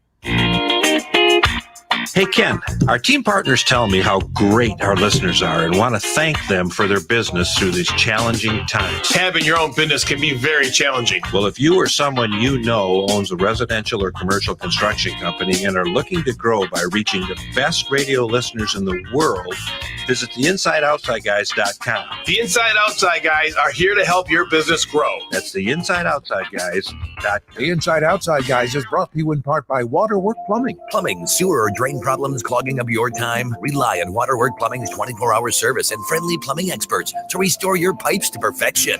Called to have Waterwork out on a Saturday morning to replace my water heater. They arrived within 2 hours. Great price and installed and done in no time. Leaky pipes, no hot water, or maybe you need a trusted second opinion. Waterwork has more 5-star reviews than any other plumber in Metro Detroit. Visit waterworkplumbing.com for money-saving coupons. That's waterworkplumbing.com. Let's face it, life looks a little different. During these times, we're doing our best to keep our minds and bodies strong. And getting a flu shot helps us stay healthy, so we don't miss out on what matters. Like celebrating Grandma's 50th wedding anniversary with close family. Yeah, can't do that while sick with the flu. Now imagine family movie night that your daughter can't live without. Well, that's ruined. And don't forget your uncle's socially distanced cookout. Yeah, I think he burned the beef. See, that's why it's important to be at our strongest. Every year, millions of people in the U.S. get the flu. Especially now, no one has time to miss out on moments that matter. So get your flu shot. Find out more at getmyflushot.org. Brought to you by the AMA, CDC, and the Ad Council. Now back to more Paul W. Smith on WJR. Once again substituting, here's Kevin Dietz. Yeah, two great Michigan companies are coming together to form a charitable partnership to provide some holiday cheer. Paul Glanz, co-founder and chairman of Imagine Entertainment, and Tony Saunders, owner and CEO of Fathead, have come together in a partnership. There's going to be a gift card incentive and donations to benefit Wish Upon a Teen. And both are here with us now. Gentlemen, thanks for being on the show. Pleasure to be with you, Kevin. Thank you. You bet. Tony, you called in first, so I'll ask you first to tell us a little bit about this partnership.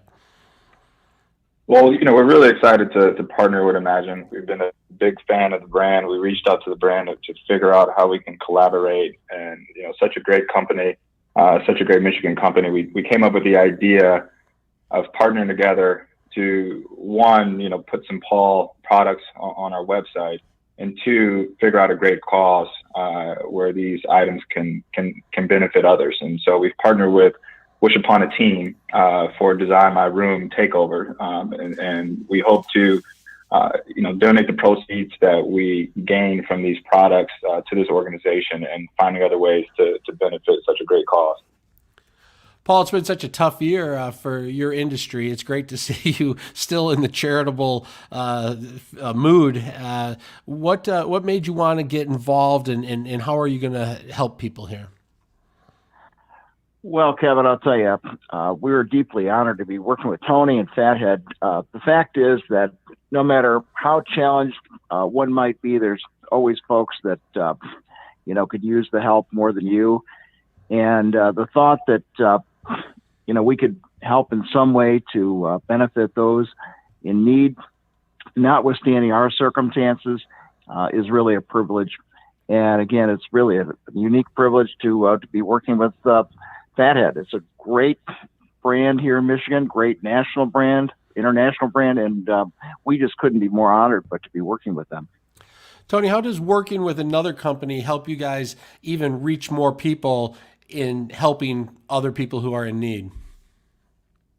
Yeah, if anything, this pandemic has shown us is that, without collaboration, you're going to be dead in this business environment. And so, collaboration is key here, especially when you consider the fact that, Imagine's brand is a big part of it is bringing people together, bringing families together to celebrate, life's, greatest moments. And that's what we try to, execute and display at Fathead. So, for us, collaboration has been key, getting through this pandemic. And, it's even better to collaborate with such a great company with great values.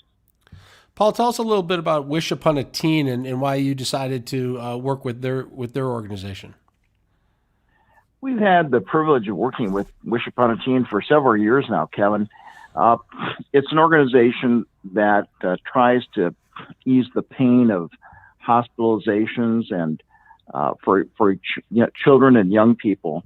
As Tony noted, by decorating hospital rooms for kids to make them feel more at home, for helping them once they are home. We've hosted a prom for them in the past couple of years. Sadly, because of the pandemic, we've not been able to do so in 2020, but we're going to look forward to doing it again in the future. And these are kids that candidly just got dealt a lousy hand.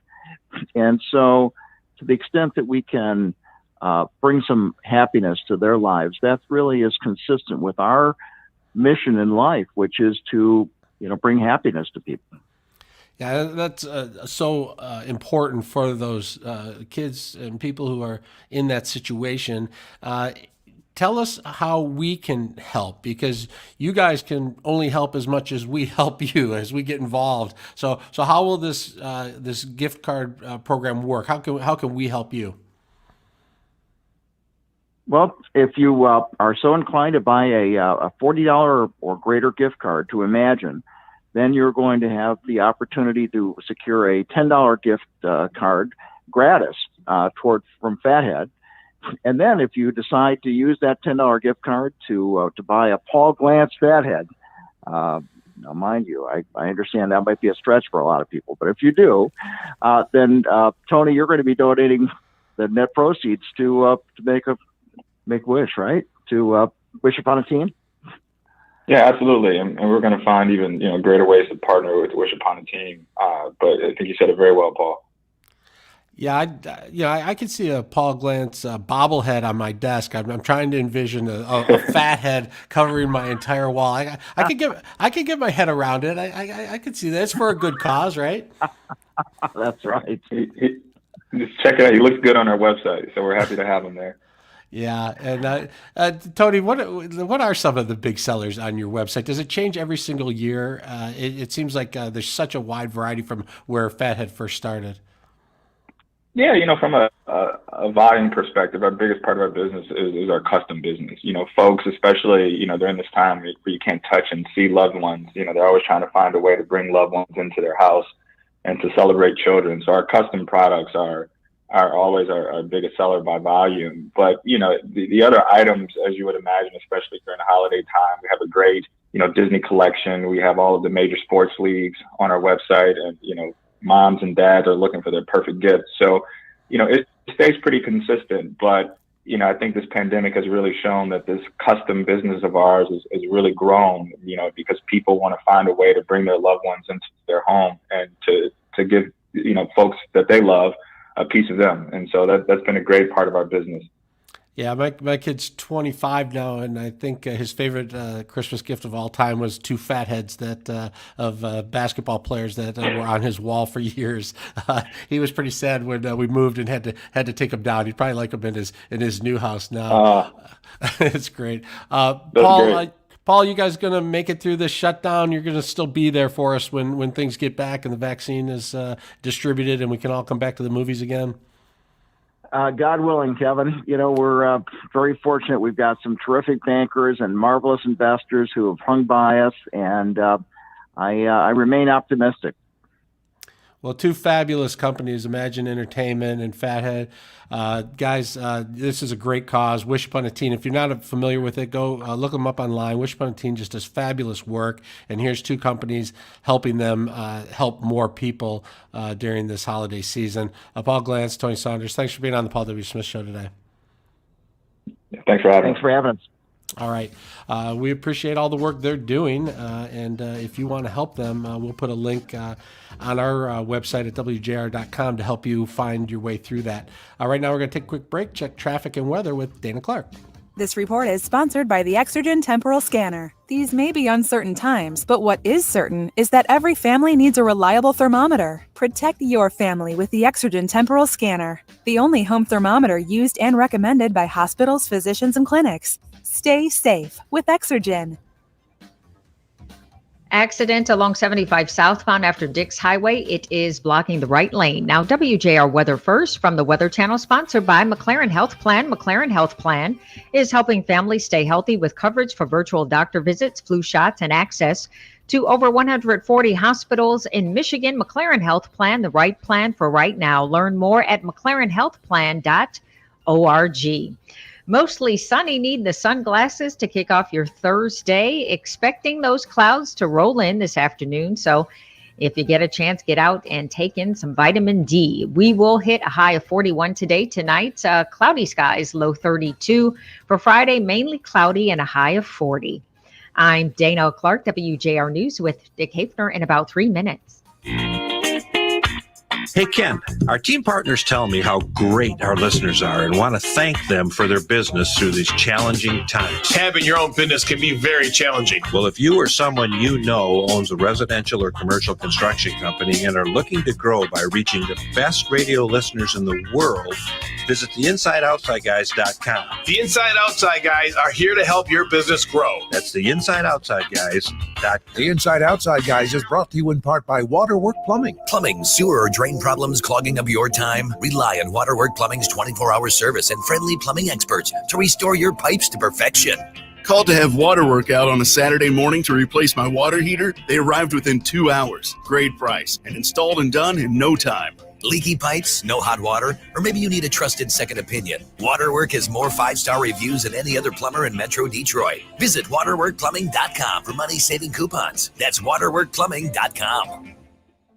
It's a tough time for small businesses. That's why Consumers Energy is working to help the small businesses that have been working hard for Michigan.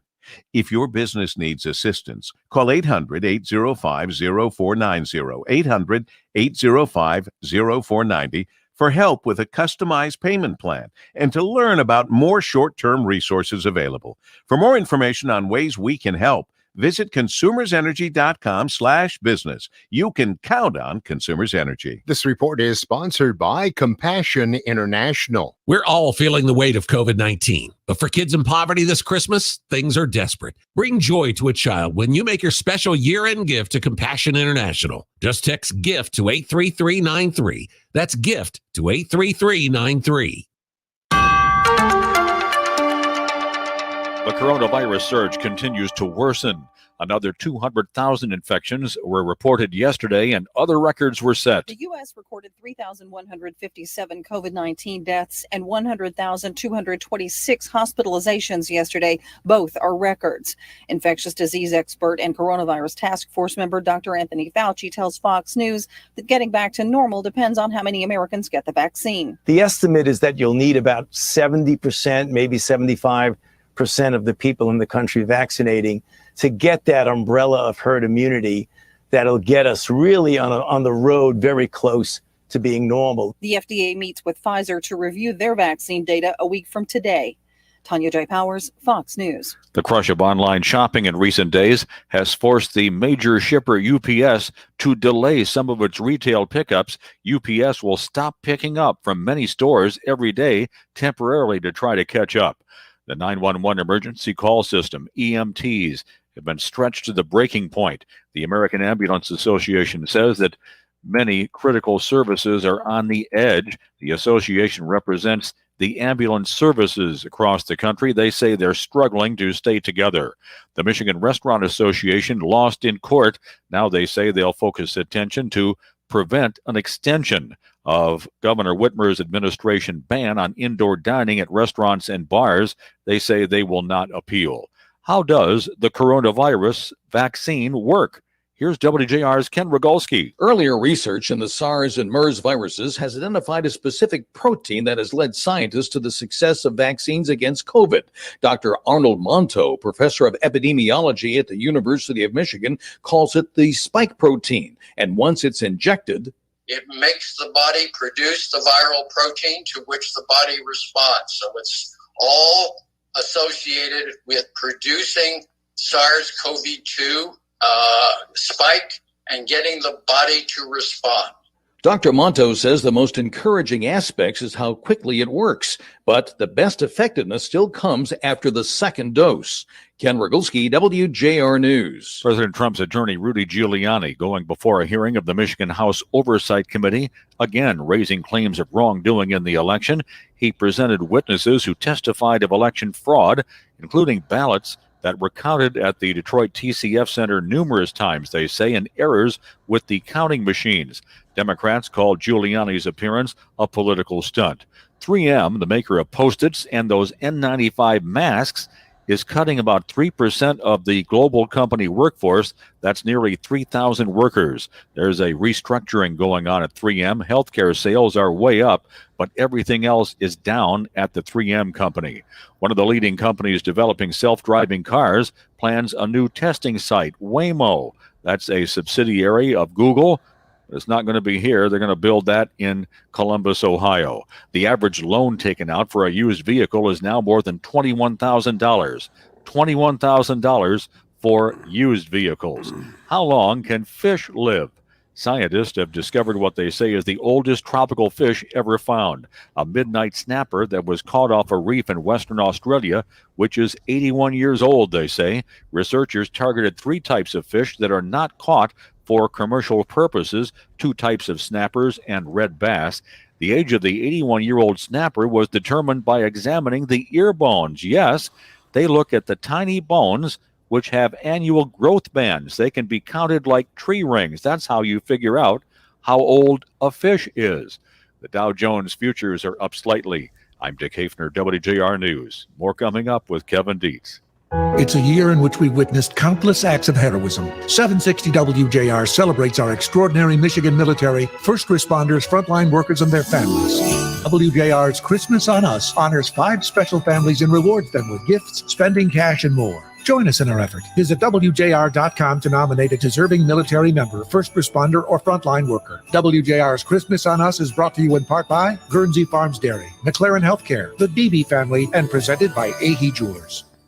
Recently, WJR filmed a very informative webinar with me and my local expert friends at Senior Health Medicare. Guy Gordon here, and now is the time to learn and save when it comes to your Medicare needs. This webinar is a WJR must-see. All you need to do is visit mymedicareuniversity.com. As you view the webinar, you can live chat throughout in real time with an advisor from Senior Health Medicare. So visit mymedicareuniversity.com to view our must-see free webinar or call 248-230-8595 for consultation. I can tell you thousands of WJR seniors have benefited from our trusted local experts at Senior Health Medicare. And I am so confident this webinar will guide you through the confusing Medicare maze that confronts all of us. Annual election period is here, so do not wait. Get informed and receive your local guidance today. Visit mymedicareuniversity.com to view our free webinar anytime or call 248-230-8595. Senior Health Medicare, trusted local experts. You could win car washes for an entire year with an unlimited Club Express exterior membership from Jack's Car Wash. Text keyword car wash to 800-859-0957 to be entered. That's keyword car wash as one word with no spaces to 800-859-0957. Standard message and data rates apply. For official rules and alternative entry, visit WJR.com. Wash your car as often as you want. The Jack's Unlimited Club plans start at $21.99. Now back to more Paul W. Smith on WJR. Once again substituting, here's Kevin Dietz. You know the saying, you can't believe everything you read. Well, it's especially true on social media. It's a bigger problem than just getting misleading facts online. When the information involves health issues, it can literally be life-threatening. Joining us now is healthcare expert Dave Johnson. Dave, thanks for being on the show. Kevin, it's great to be with you this morning. This is misinformation and social media is a huge problem anyway. But when you bring it down to health issues, it's really frightening, isn't it?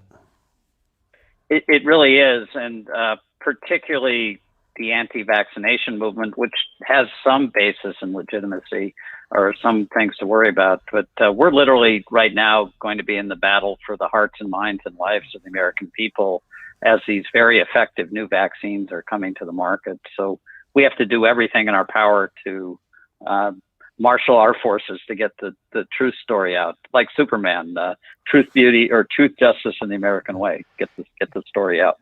Yeah, so we're pretty sure there's going to be a lot of misinformation surrounding the vaccinations because of what we saw with COVID. What were some of the problems we saw with information on COVID? Well, early on, there was a lot that we didn't know.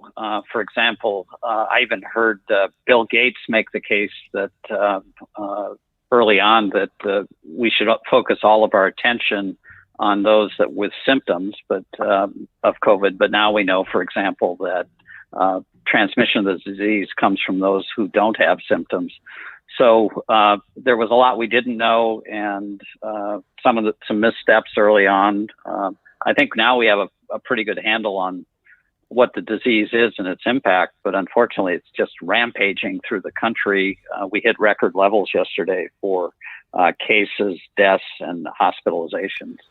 And it seemed in the last year, a lot of people have felt like COVID was a political issue because of the election that was going on. So it's hard for people to really know what to think about it. Is there a better chance now that the election is over that we'll get straight information or better information as it pertains to the vaccine? Yeah, I hope so. I mean, coronavirus, COVID is neither red nor blue. It's almost like an alien that's attacked not only the United States but the globe, and it's rampaging. And I think most of the debate had more to do with efforts to use social distancing and mask wearing and so on to control the spread. But the great hope with the vaccine is that it puts that in the rearview mirror.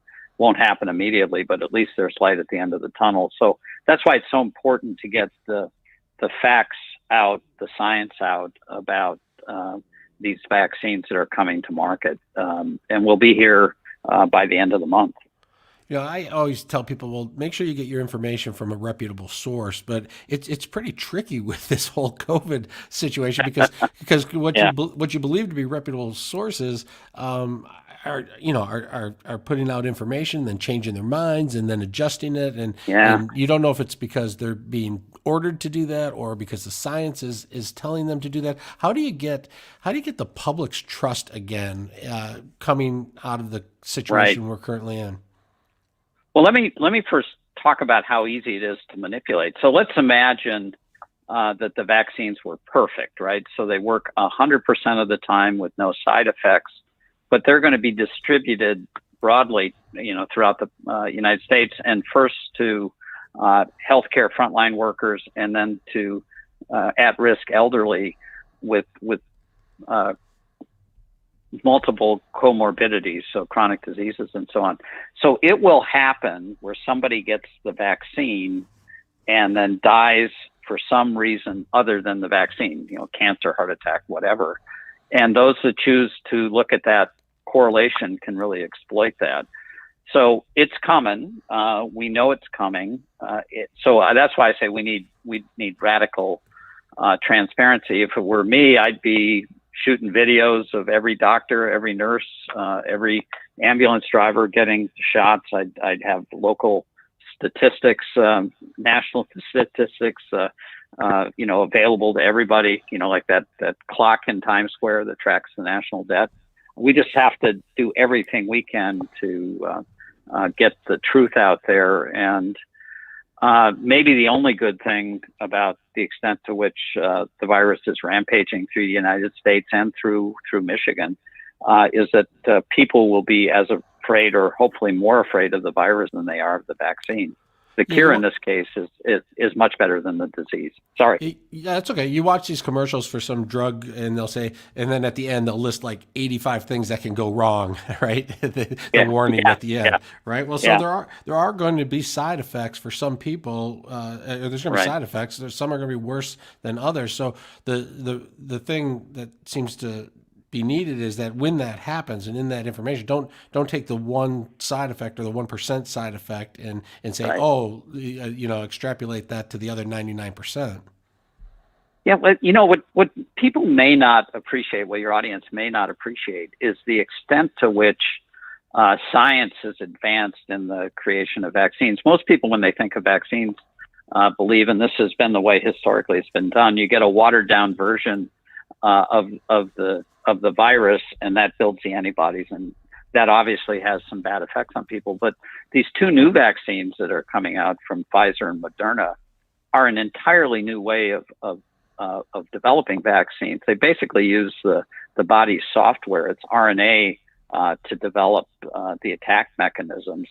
And that's why I believe the results from the stage 3 trials, over 60,000 people, are showing such positive outcomes. 95% don't get the disease, and of the 5% are due, it's a lesser strain. It's not the attack on the life that regular coronavirus is. So I think we should take a moment to salute just the heroic effort that Operation Warp Speed and other efforts around the world have done to really advance the creation of vaccines. I mean, this is on a par with going to the moon or the Manhattan Project, which developed the nuclear bomb. It's pretty remarkable human accomplishment. It is amazing, and they did it so quickly. Of course, when someone on the internet tweets that the vaccine is going to be used as a secret way for the government to track us in our movements, people are going to share that and believe that, and it fights off everything that you're trying to do. But I think it's good to talk about it so people can be aware and really try and get the best information. And I hope you're right. I hope the government decides that 100% transparency is the solution to getting public trust back, because we're going to need that as we move forward here. All right. So what do you think, Kevin? Go ahead. Oh, can we get President Trump to do a public service announcement to take the vaccine, since he was a driving force behind Operation Warp Speed? That I think would do a lot of good if he would be willing to do it. Yeah, we had in Michigan, we had like the coaches from competing schools get together and ask people to mask up, and it had a pretty good impact. I'd like to get both parties to come together in a public service announcement and say, look, this is what we need to do. Let's do it together. That would be great. All right, Dave Johnson. I appreciate it. Yep, thanks for coming on. Well, we appreciate it. Yeah. Yep. Thanks. Bye-bye. All right, take care. We will check traffic and weather now with Dana Clark. This report is sponsored by Dell. We have a special announcement from Dell Technologies. Cyber Monday is officially here. You can save up to 50% on powerful computers with Intel Core processors that'll take your small business to the next level. Call 877-ASK-DELL or go to Dell.com/SB Cyber Monday. 75 southbound after Dix Highway, that earlier accident is clear. Seeing construction. 75 northbound between Warren and East Grand Boulevard. 2 left lanes are closed. That's daily work ending today, 7 a.m. That started wrapping up at 3 p.m. Seeing brake lights because of those orange barrels. Now, WJR weather first from the Weather Channel. As I mentioned yesterday, storm track staying south of us. No big storms, just chilly to colder over the next few days. Today, a mix of clouds and sunshine. After a cold start, we'll wrap it up near 40 later. Tonight, settling back to about 31. Considerably cloudy tomorrow in the low 40s, then colder over the weekend with highs in the mid-30s. From the Weather Channel, I'm meteorologist Ray Staging on News Talk 760 WJR. Hey, Sean Belegian here for Wigley's famous Eastern Market corned beef. Living in Metro Detroit my whole life, I've been a fan of Wigley's for years. From the old world flavor found in the time-honored... Hello. Should have Frank Beckman for you in the next segment. Yeah, can you have Brian play 5 and 7 out of the break, and then I'll bring Frank up. Sure.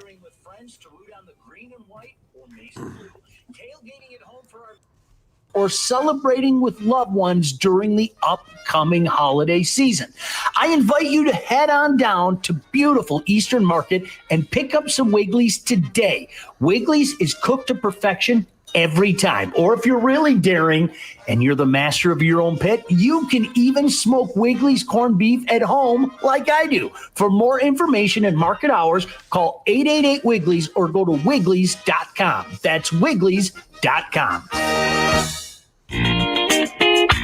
Hey, Ken, our team partners tell me how great our listeners are and want to thank them for their business through these challenging times. Having your own business can be very challenging. Well, if you or someone you know owns a residential or commercial construction company and are looking to grow by reaching the best radio listeners in the world, visit theinsideoutsideguys.com. The Inside Outside Guys are here to help your business grow. That's theinsideoutsideguys.com. The Inside Outside Guys is brought to you in part by Waterwork Plumbing. Plumbing, sewer, or drain problems clogging up your time? Rely on Waterwork Plumbing's 24-hour service and friendly plumbing experts to restore your pipes to perfection. Called to have Waterwork out on a Saturday morning to replace my water heater. They arrived within 2 hours. Great price and installed and done in no time. Leaky pipes, no hot water, or maybe you need a trusted second opinion. Waterwork has more 5-star reviews than any other plumber in Metro Detroit. Visit waterworkplumbing.com for money-saving coupons. That's waterworkplumbing.com. Winter's chill is here again. But no matter what the season brings, you can be warm and comfortable with a highly efficient Coleman furnace. Known for rugged dependability and tremendous value, Coleman products stand the test of time. Plus, every Coleman furnace is backed by an industry-leading warranty. Visit iHeartColeman.com or call John Stone Supply at 248-630-7109 to find your local Coleman dealer.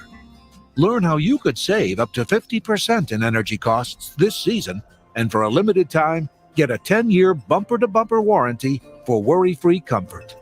Keep winter where it should be, outdoors, with a Coleman furnace. Visit iHeartColeman.com or call John Stone Supply at 248-630-7109 to find your local Coleman dealer.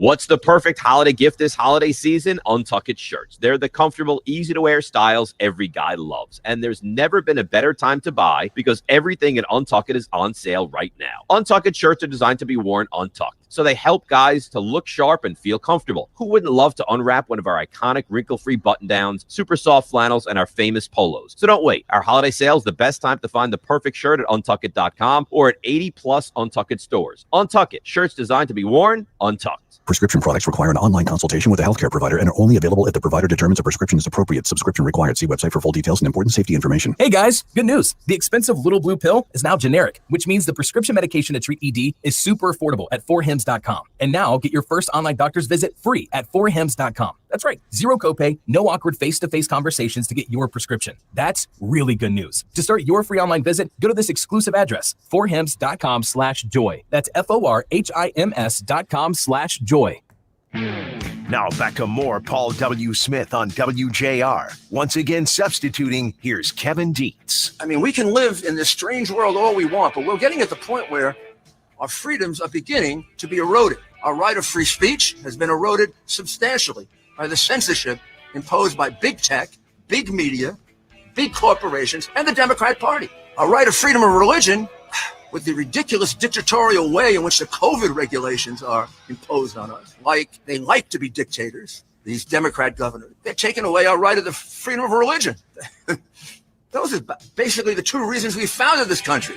Oh, by the way, there was a third, the right to freely and honestly elect our government. And they're taking that away from us too. This was a concerted plan to fix this election. There's no way that Donald Trump was ahead by 800,000 votes going to bed at night, that he was ahead here by 300,000 votes, that he was ahead in Wisconsin by 400,000 votes, that he was ahead in every state, that over a 4 or 5 day period with this ridiculously corrupt system of counting, they turned around with ballots coming in the back door, ballots being driven down from New York. There's no way that this wasn't stolen.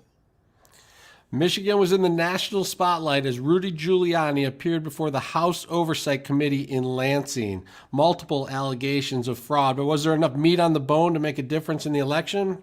We'll have to wait and see. Joining us on the line now is Frank Beckman. Frank, how are you this morning? Good, Cap. Good to hear you. And Rudy was on fire last night, wasn't he? Wow. Yeah, it was.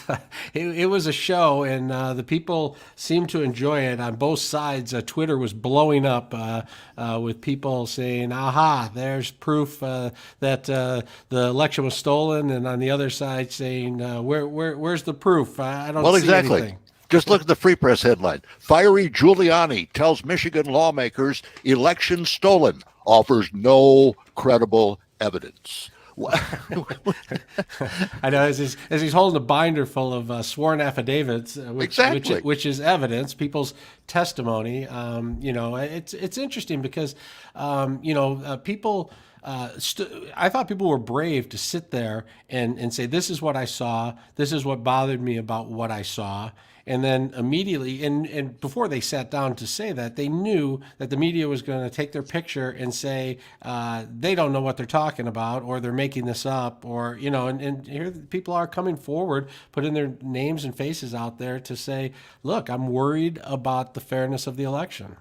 And there's nothing wrong with that. We have a right to be concerned about the dignity of our elections in this country. They're supposed to be free elections, and if there are questions, let's look into them. Let's find out if there was something wrong. And if there wasn't, great. That's wonderful news. But if there was, let's fix it, huh? But it doesn't seem like it seems like people want to look into it and make sure that everything's fair, but only after their guy is the president. Yeah, well, that's true too. Well, it's like the William Barr statement. The Justice Department hasn't found any proof that the election was fixed. Basically, he said, and then they left out that he also said, we haven't concluded our investigation yet, by the way. We're still looking into it. But Right. That's just ignored.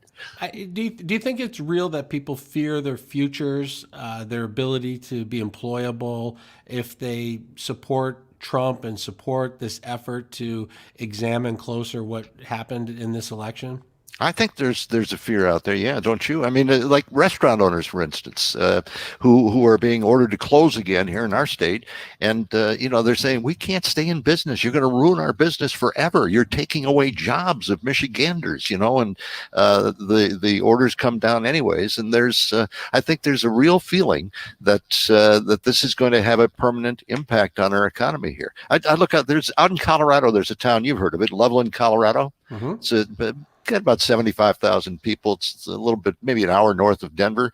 The restaurants there are rising up and ignoring the orders of the government there to shut down, and they're going to open anyways out there, and they're just ignoring it. And here in Michigan, how many times have we already seen where the governor has taken away and the attorney general have taken away liquor licenses and other state issued licenses that allow companies to operate?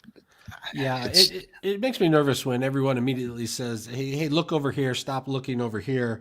Yeah. The people who are concerned go to their elected officials. The House Oversight Committee decides to hold a hearing, and then suddenly a big portion of the national media says, "Hey, you have a COVID crisis in Michigan. What are you wasting people's time for on these crazy allegations about election fraud?" Well, election fraud is a pretty serious allegation, and fair elections are a very important issue. I'm not downplaying the importance of COVID, but I don't think you just don't look at one thing because something else is going on.